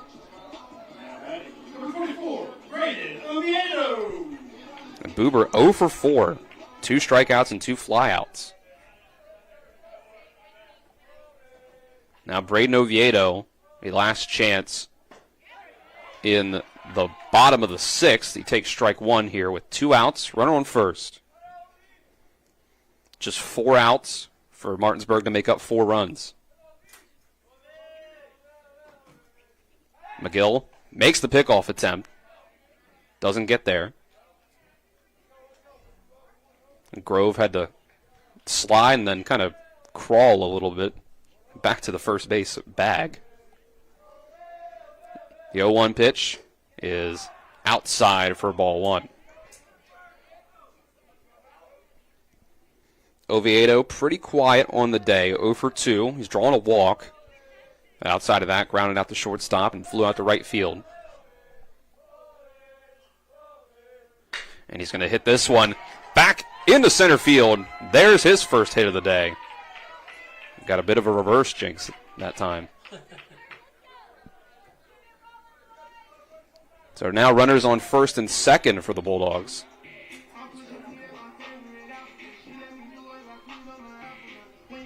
Christian Alter, chance to step up to the plate and get this game closer. 2 runners on. He's been one of the big-time RBI men for the Bulldogs so far this year. Oviedo's taken over as the RBI leader for the team, but he's led the team in RBIs much of this year. Hit on the ground towards first base, past the glove of Mason Carter. And Cash Dunham's not going to be able to run over to the ball in time to make a play at any base. So the bases are loaded for Ben Reisenweber.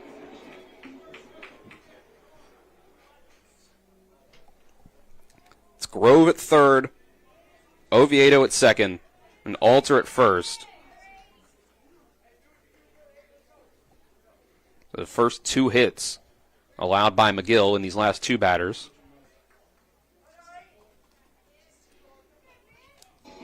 And Coach Grove make a move over to the home plate umpire, say something to him as the pitching coach goes out and talks to McGill.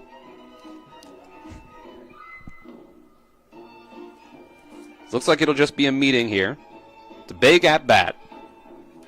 Reisenweber coming up to the plate. He's hit 2 home runs so far this year, and again, coming into this game, tied with Christian Alter for second in RBIs on the team. Number 8, Ben Reisenweber. It's been a pretty solid day for Reisenweber. Got himself on base with his first hit in his last at-bat, and then stole second base. Struck out looking and grounded out in his first 2 at-bats, though. And he'll take strike 1. The check swing.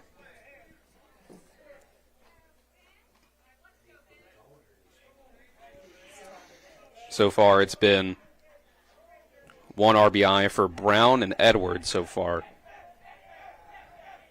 for the Bulldogs when it comes to driving in runs. Next pitch is outside for ball 1. Sounds like the Hedgesville contingent wasn't much for that call, but it'll even the count at 1 apiece. Here's the 1-1. Reisenweber's going to hit this one. Foul territory, right field. Is Pedersen going to be able to get over to it? He slides, and it hits off of his glove. He got there, but it was a tough play.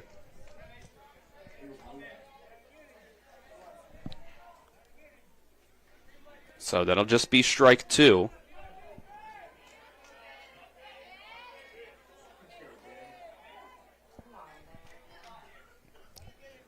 One-two count, 2 outs. Bases loaded. Martinsburg down by 4 runs.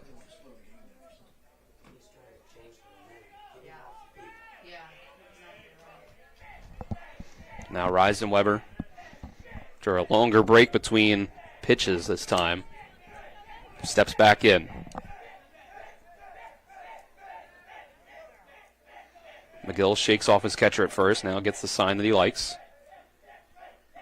He'll come to the plate. Soft chopper, but it's fouled. Off towards the third base side. Canarium goes and gets it and throws it back to McGill.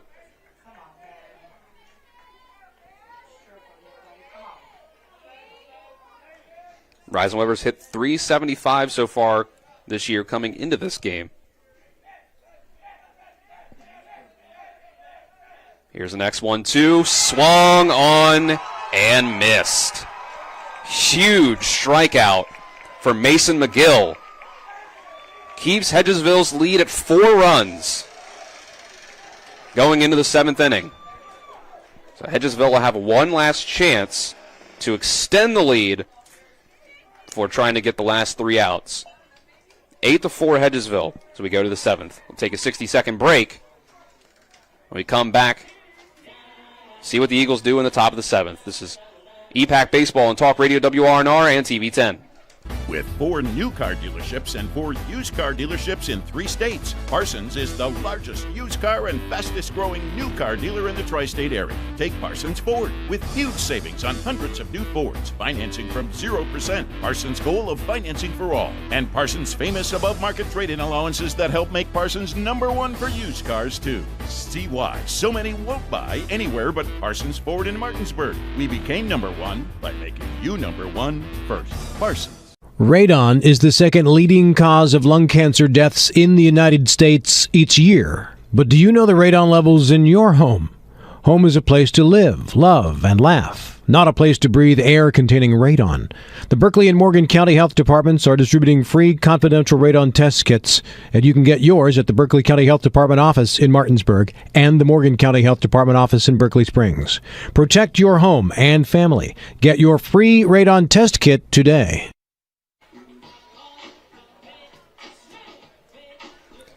Welcome back to P.O. Faulkner Park. It's the 7th inning, the top of the 7th inning on Talk Radio WRNR and TV 10. Brought to you by Hagerstown Ford, revolutionizing the car buying experience. Go to fordofhagerstown.com. Dylan Bishop on the call. John Alderton, our on-site producer. Aiden Sensabaugh behind the camera. Nick Verzolini back in the studio. Martinsburg in danger of getting just their 2nd loss of the season. And it'll be their first in EPAC play. Their first one this year came down in Myrtle Beach during the Mingo Bay Classic.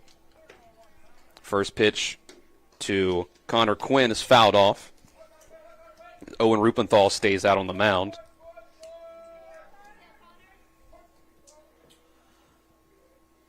Quinn so far today, 1 hit in his 3 at-bats, takes strike 2. There's an RBI single in the 5th inning. That was the predecessor to the 3-run home run by Ian Wolf, who sits in the on-deck circle. And that's a swinging strike 3. Rupenthal is able to send down Quinn quickly. 3 pitches, 3 strikes. So Rupenthal's job here will just be to keep it at a 4-run deficit, so Martinsburg doesn't have to do any extra work in the bottom of the 7th. And it'll be tough because Ian Wolf steps to the plate having hit the ball over the left field wall in his last 2 at-bats. He takes strike 1.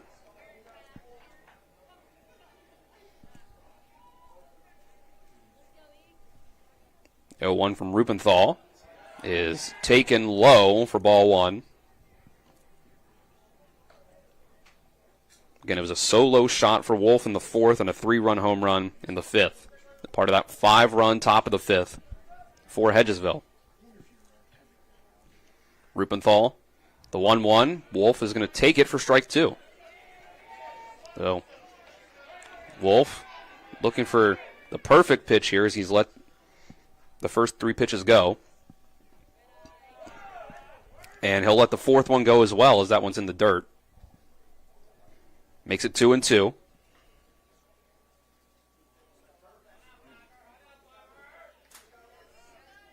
Wolf try to tack onto this lead with 1 out.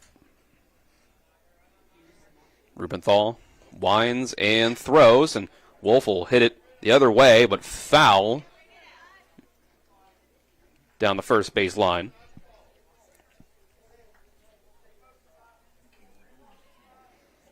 So step back in. Rupenthal wind up and the pitch, and Wolf is going to get this one. Diving play made by Buber at shortstop, but the throw over to first will not be in time. It gets past Jameer Brown, but Wolf will stay at first. So another tough play for Buber to try to make out there at shortstop. I think he can rule that an infield single. Don't think the throw is going to be in time, even if it was on the mark. So it'll be a 1-out base runner as Cash Dunham steps up, and he's going to bunt, try to get the runner over. Rupenthal is able to quickly get to the ball and throw into first for the second out.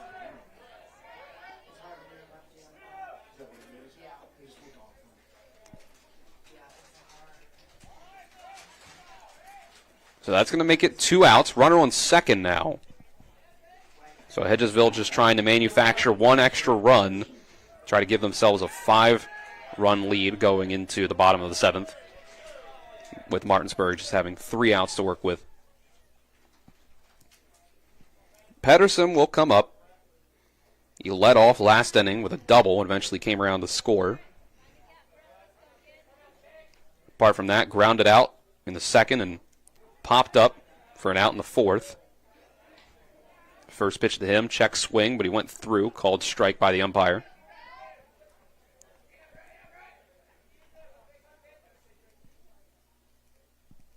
And here's the next pitch from Rupenthal.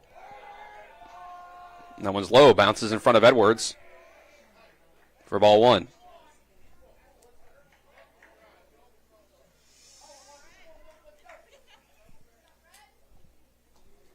So Rupenthal ready, looks in at the plate at his catcher. Now he'll throw. And that one's outside. Ball 2 now. 2-1 count. Rupenthal looks back at Wolf. Gives a few looks back. And now Pedersen will call time at the plate.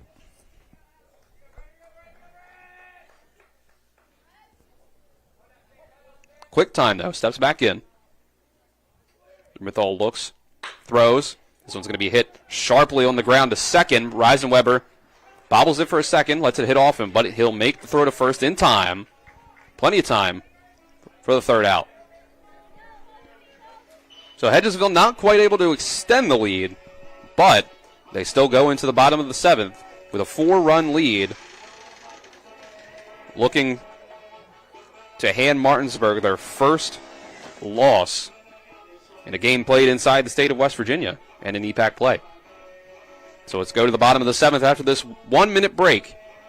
It's EPAC Baseball and Talk Radio WRNR and TV 10. After a car accident, what do you get when you call Mansion Ferretti? You get more experience from a local law firm with over 115 years of combined service. More respect from a team who treats clients like their own family. And more fight, because we want you to get every dollar you deserve. Experience, respect, results. If you've been injured, that's what you want in your lawyer. And that's what you'll get when you call us. Car accident? Get more with Mansion Ferretti. 304-264-8505. When you're looking for the perfect gift, look no further than L.A. Roberts Jewelers at 146 North Queen Street in downtown Martinsburg. Choose from a huge selection of unique items, from the finest diamonds that make your eyes sparkle to exquisite timepieces, figurines, and collectibles. Buying from L.A. Roberts Jewelers means that you've made the decision to do business with people who've excelled in the industry for more than 100 years. They'll be here tomorrow when you need them, and if you need your jewelry or your watch repaired, they'll do that too. L.A. Roberts in downtown Martinsburg. Old World Jewelers for a new age. We've reached the bottom of the 7th. Here from P.O. Faulkner Park, Martinsburg trails by 4 runs, 8-4 here against Hedgesville. Bottom of the 7th is brought to you by Trips Flooring. Not sure where to go or who to trust with your flooring needs? Call Trips Flooring at 304-229-7009 or online at tripsfloorsanding.com. So trying to start the rally will be Owen Rupenthal. He takes strike 1. Rupenthal 1 for 3. A double and 2 strikeouts. Lefty versus lefty. He'll take ball 1.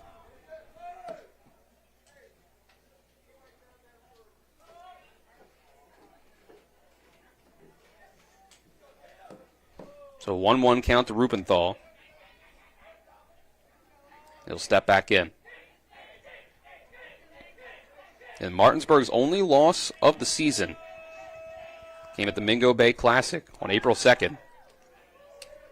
This 1-1 is taken for ball 2. It's a 7-5 loss. Here comes the 2-1 from Mason McGill. Chopper to the first baseman. He's going to throw it over to McGill, and he's going to be safe. It's a tough play for Mason Carter, and McGill wasn't able to run over to first quite in time. Perhaps thought maybe for a second that Carter was going to be able to run over the base himself, but it was clear that Carter wasn't going to be able to get there in time either. So R.J. Brown, courtesy runner for the pitcher. Number 27, Jameer Brown. St. Mary's Riken was the team that has handed Martinsburg its 1 loss on the season. And that's 7-5 game. Jameer Brown, the next one up for the Bulldogs. He's drawn a walk, he struck out, had an RBI single. Going back from his last at-bat to his first. He takes strike 1.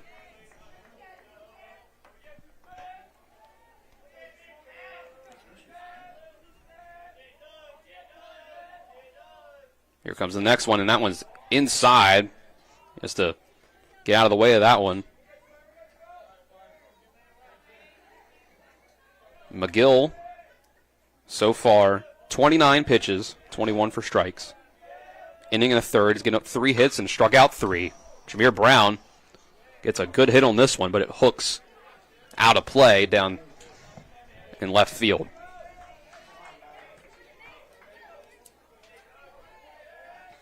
It was 92 pitches from Mason Elliott in the start for Hedgesville, 4 2/3, 6 hits, 4 runs, 3 earned, 3 walks, and 7 strikeouts. He is currently in line to be the winning pitcher. As Jameer Brown calls time.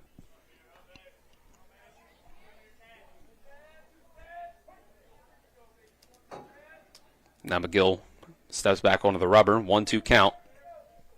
Makes the pitch, and that one's going to get past Canarium. It's ball 2. R.J. Brown is going to be able to take second base as the count runs to 2-2.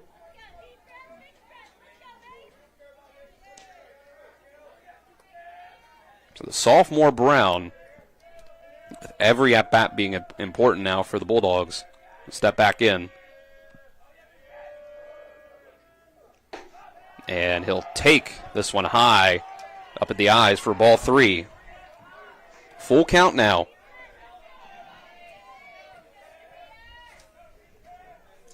There's one pitcher in the bullpen for the Eagles.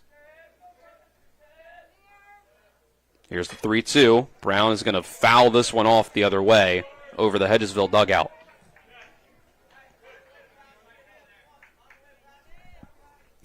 Looks like it's Colton Stefanko in the bullpen for Hedgesville.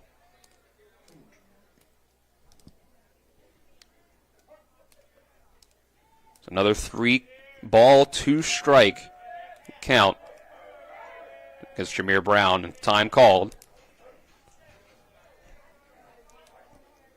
So we reached the tense moments here at Martinsburg. Down to just their final 3 outs. McGill readies and comes to the plate. Inside for ball 4. That's his first walk.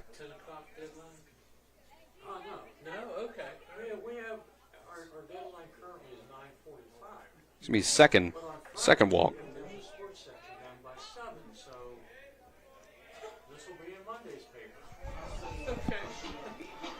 So now 2 runners on base and no outs for Braden Edwards. 2 strikeouts and a home run for Edwards in his 3 at-bats.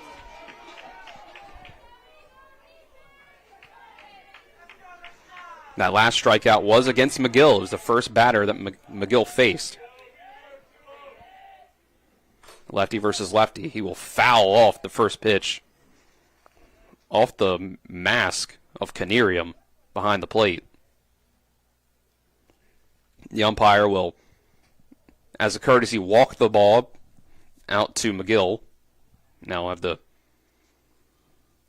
coaches come out for Hedgesville. It looks like that did ring the bell of Canarium a little bit.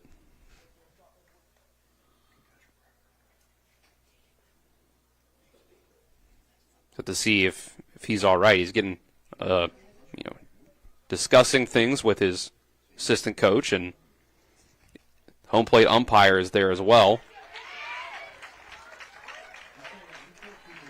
So Canarium has put his mask back on, says he's fine. He'll take some practice pitches from McGill. The umpire and assistant coach looking on, see if Canarium truly is okay. Because as always, the athlete is more often than not going to say that they're okay, no matter if they actually are or not. But coach goes back to the dugout, and they'll say they've seen enough to let him continue. It's an 0-1 count, and make it 0-2. Edwards looks at strike 2.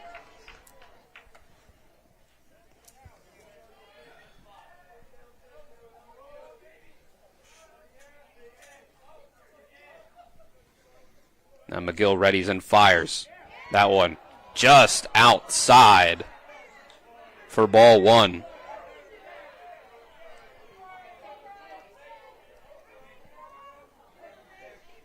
Another one that the Hedgesville side is being vocal about.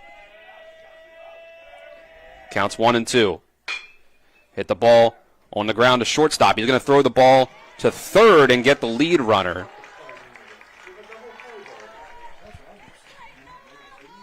So Hedgesville gets the lead runner, only gets 1 out. Could have potentially made the 6-4-3 double play. You let the runner get the third, but you get yourself your 2 outs with your 4-run lead. But they said to decide, make the play to third. It's a fielder's choice.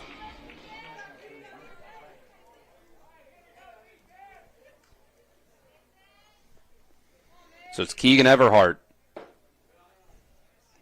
He'll take ball 1 on the first pitch of the at-bat.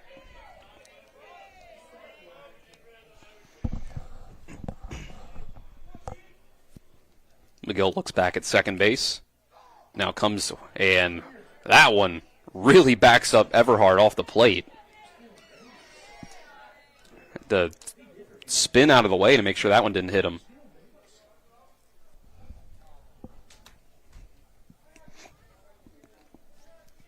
Makes the count 2-0. McGill throws, and it's across the plate for strike 1. Everhart 2 for 3 on the day. A single, a double, and a ground out. There's a 2-1. High and outside for ball 3.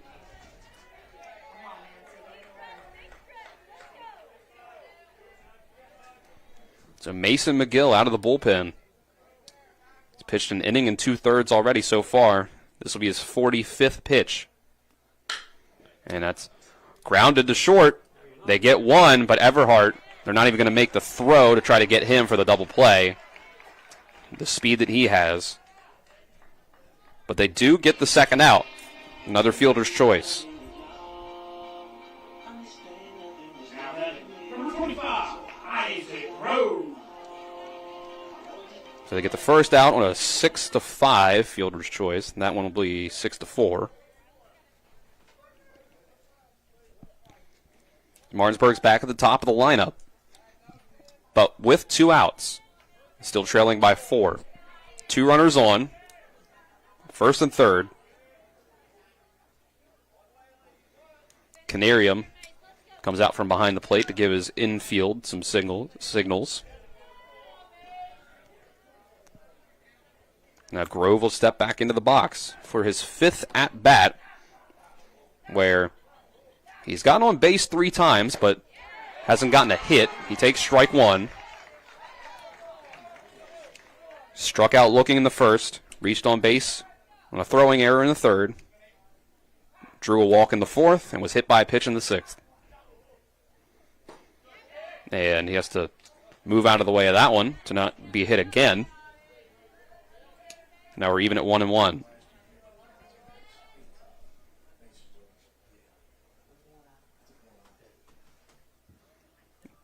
Here's the next pitch. That one's fouled out towards the Martinsburg softball field. Brings the count to 1-2. Martinsburg down to their final strike. Hedgesville trying to be the first team in the EPAC to defeat Martinsburg so far this year. The Bulldogs currently sit at 20-1. Hedgesville currently 10-8. Here's the 1-2. High for ball 2.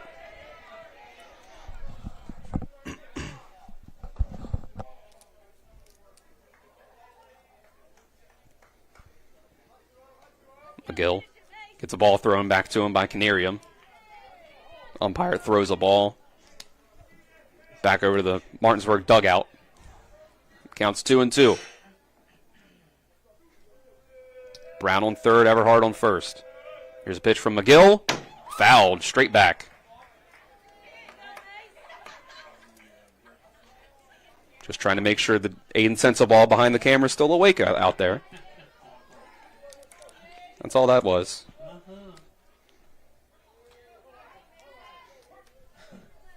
So we'll step back in for their 2-2.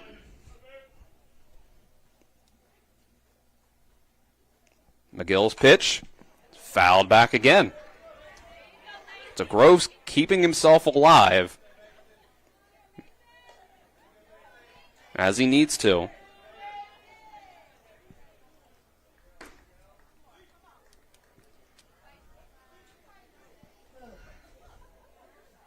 Don't forget that we'll be back on the air tomorrow morning, 10:40 pregame, 11 a.m. start for another game here at P.O. Faulkner. Martinsburg hosting Petersburg.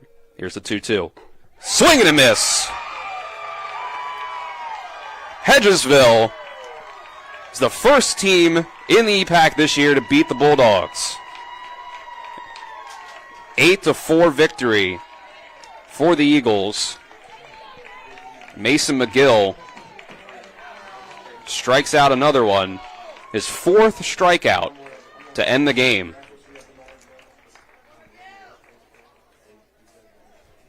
So Martinsburg falls to 20-2. Hedgesville improves to 11-8 in 7 innings. Winning pitcher Mason Elliott, losing pitcher Christian Alter. We'll take a 2-minute break, and when we come back, we'll have the Palace Lounge post-game show here on Talk Radio WRNR and TV 10. The Palace Lounge in Martinsburg is the place to be. Join us every night to relax and enjoy football or basketball games featuring either the Martinsburg Bulldogs, Shepherd University Rams, or West Virginia Mountaineers. We will have steak night every Wednesday, shrimp nights every Thursday, and now taco and margarita nights every Tuesday. You can find us on Facebook or call 304-267-7520. The Palace Lounge is located at 1350 Edwin Miller Boulevard in Martinsburg.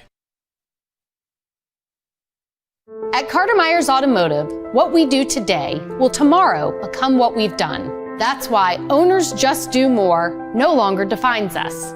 Our work is never done because what we live by doesn't have a finish line. We care. Our company of owners is moving lives forward every day by finding more ways to care before, during, and after your purchase. Because when you're happy, so are we. Carter Myers Automotive. Proud to be the owners who just care more.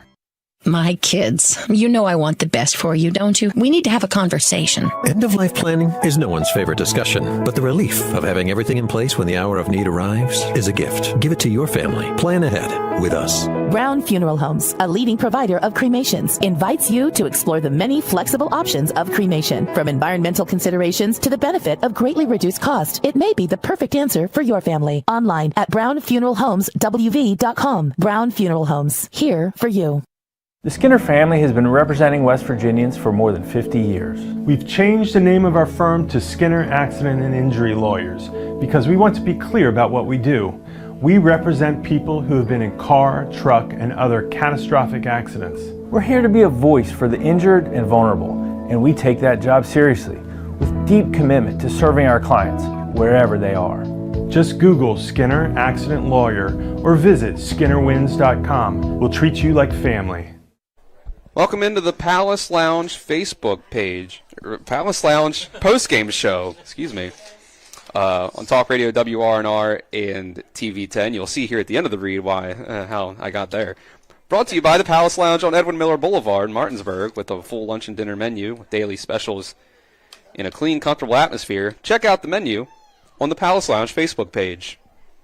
Ends up a 8-4 victory for Hedgesville over Martinsburg. Let's go ahead and give you our game summary, brought to you by the Mansion Ferretti Law Firm in Martinsburg, where it's about seeking justice for you. Go to wvjusticelawyers.com. Hedgesville, 8 runs, 14 hits, 3 errors. Martinsburg, 4 runs, 9 hits, no errors. In the end, Hedgesville gets their 8 runs with 1 in the 4th, 5 in the 5th, 2 in the 6th. Martinsburg with 1 run each in the 2nd, 3rd, 4th, and 5th, but that was all they were able to put up. We'll go through some game stats here, brought to you by Hagerstown Ford, revolutionizing the car buying experience. Visit them online at fordofhagerstown.com. For the Martinsburg side of things, they were able to get their 9 hits. The only players with 2 hits on the day were Owen Rupenthal and Keegan Everhart. They added in 1 for Brown, Edwards, Reisenweber, Alter, and Oviedo. 2 RBIs for Jameer Brown, 1 for Braden Oviedo. 1 for Jameer Brown and 1 for Braden Edwards. They were able to draw 4 walks, 1 for Oviedo, 1 for Grove, 2 for Brown in their 31 combined at-bats. Losing pitcher Christian Alter goes 4 2/3, gives up 9 hits, 6 runs, all earned, 1 walk, 1 strikeout. And it's Owen Rupenthal, 2 1/3, 5 hits, 2 runs, 2 earned, 1 strikeout. Then on the Hedgesville side of things, they are able to put up 8 runs on the board. 4 RBI day for Ian Wolf on 2 home runs, 3 hits total, 2 runs scored. Landon Pence, Connor Quinn, Noah Brown, and Mason Carter each get themselves 1 RBI on the day. 2 hits for Carter, 2 for Manor, 1 for Brett Pedersen, 1 for Quinn, 3 for Wolf, 2 for Pence, and 3 overall for Noah Brown. Mason Elliott's the winning pitcher, 4 2/3, 6 hits, 4 runs, 3 earned, 3 walks, 7 strikeouts. Then Mason McGill comes in relief, gets himself the save, 2 1/3 innings, 3 hits, no runs allowed, 1 walk, 4 strikeouts. So it's your game stats. And our player of the game brought to you by WVU Medicine, Berkeley and Jefferson Medical Centers, leading healthcare here and everywhere. No Trip Tobin here tonight. No Colin McLaughlin. And so that's why, if you're wondering, that there's no post-game interview with the winning coach or our player of the game. That's why. No other reason. And I have to give the player of the game, myself, to Ian Wolf. And it's a pretty obvious call there. 4 RBIs, 2 home runs, solo shot, 3-run home run. Follow that up. So 4 RBIs and a 4-run win, 8-4. And a third hit added on to that. I think you have to give the player of the game to Ian Wolf. So with that, by the way, make sure we get this in. All of our pitching changes today were brought to you by Smallwood and Small Insurance in Martinsburg, your total insurance solution at 121 Administrative Drive in Martinsburg. You can call them at 304-263-3361. And with that, we will sign off for tonight. For Aiden Sensabaugh behind the camera, John Alderton, our on-site producer, and Nick Furzlini back at the studio, I'm Dylan Bishop saying so long from P.O. Faulkner Park. We'll be right back here tomorrow morning, 10:40 pregame, 11 a.m. start time for Martinsburg versus Petersburg. And this has been EPAC Baseball on Talk Radio, WRNR, and TV10. Hope you have a great rest of your Friday night. I do. We got double the Rock's gas rewards, 6 cents off a gallon. Can't believe you didn't fill up. That's double my rent. Not my car. Save now with double the gas discount. 6 cents off a gallon with Rock's Rewards. We got double the Rock's gas rewards, 6 cents off a gallon. You had one job. It's between girls. Save now with double the gas discount. 6 cents off a gallon with Rock's Rewards. You've been listening to West Virginia High School Baseball. Today's game broadcast has been brought to you by Parsons Ford, Rocks, the Heffley Motor Company, the Wagner Law Firm, Farmers and Mechanics Insurance Companies, the Mirius Group of Ameriprise Financial Advisors, the Skinner Law Firm, the Browns Funeral Home and Cremations, Robert Fields and Sons, Orsini's, Carter Myers Automotive, Century 21 Modern Realty Results, the Palace Lounge, Cody's Auto Body, WVU Medicine, Berkeley and Jefferson Medical Centers, Hagerstown Ford, the Berkeley County Health Department, Smallwood and Small Insurance, Mother Shuckers, L.A. Roberts Jewelers, the Dutch Miller Auto Group, and the Mansion Freddie Law Firm. For the continued excitement of high school, college, and Major League Baseball, keep it tuned to FM 106.5, AM 740, Comcast Cable Channel 10, and online talkradiowrnr.com. All rights reserved.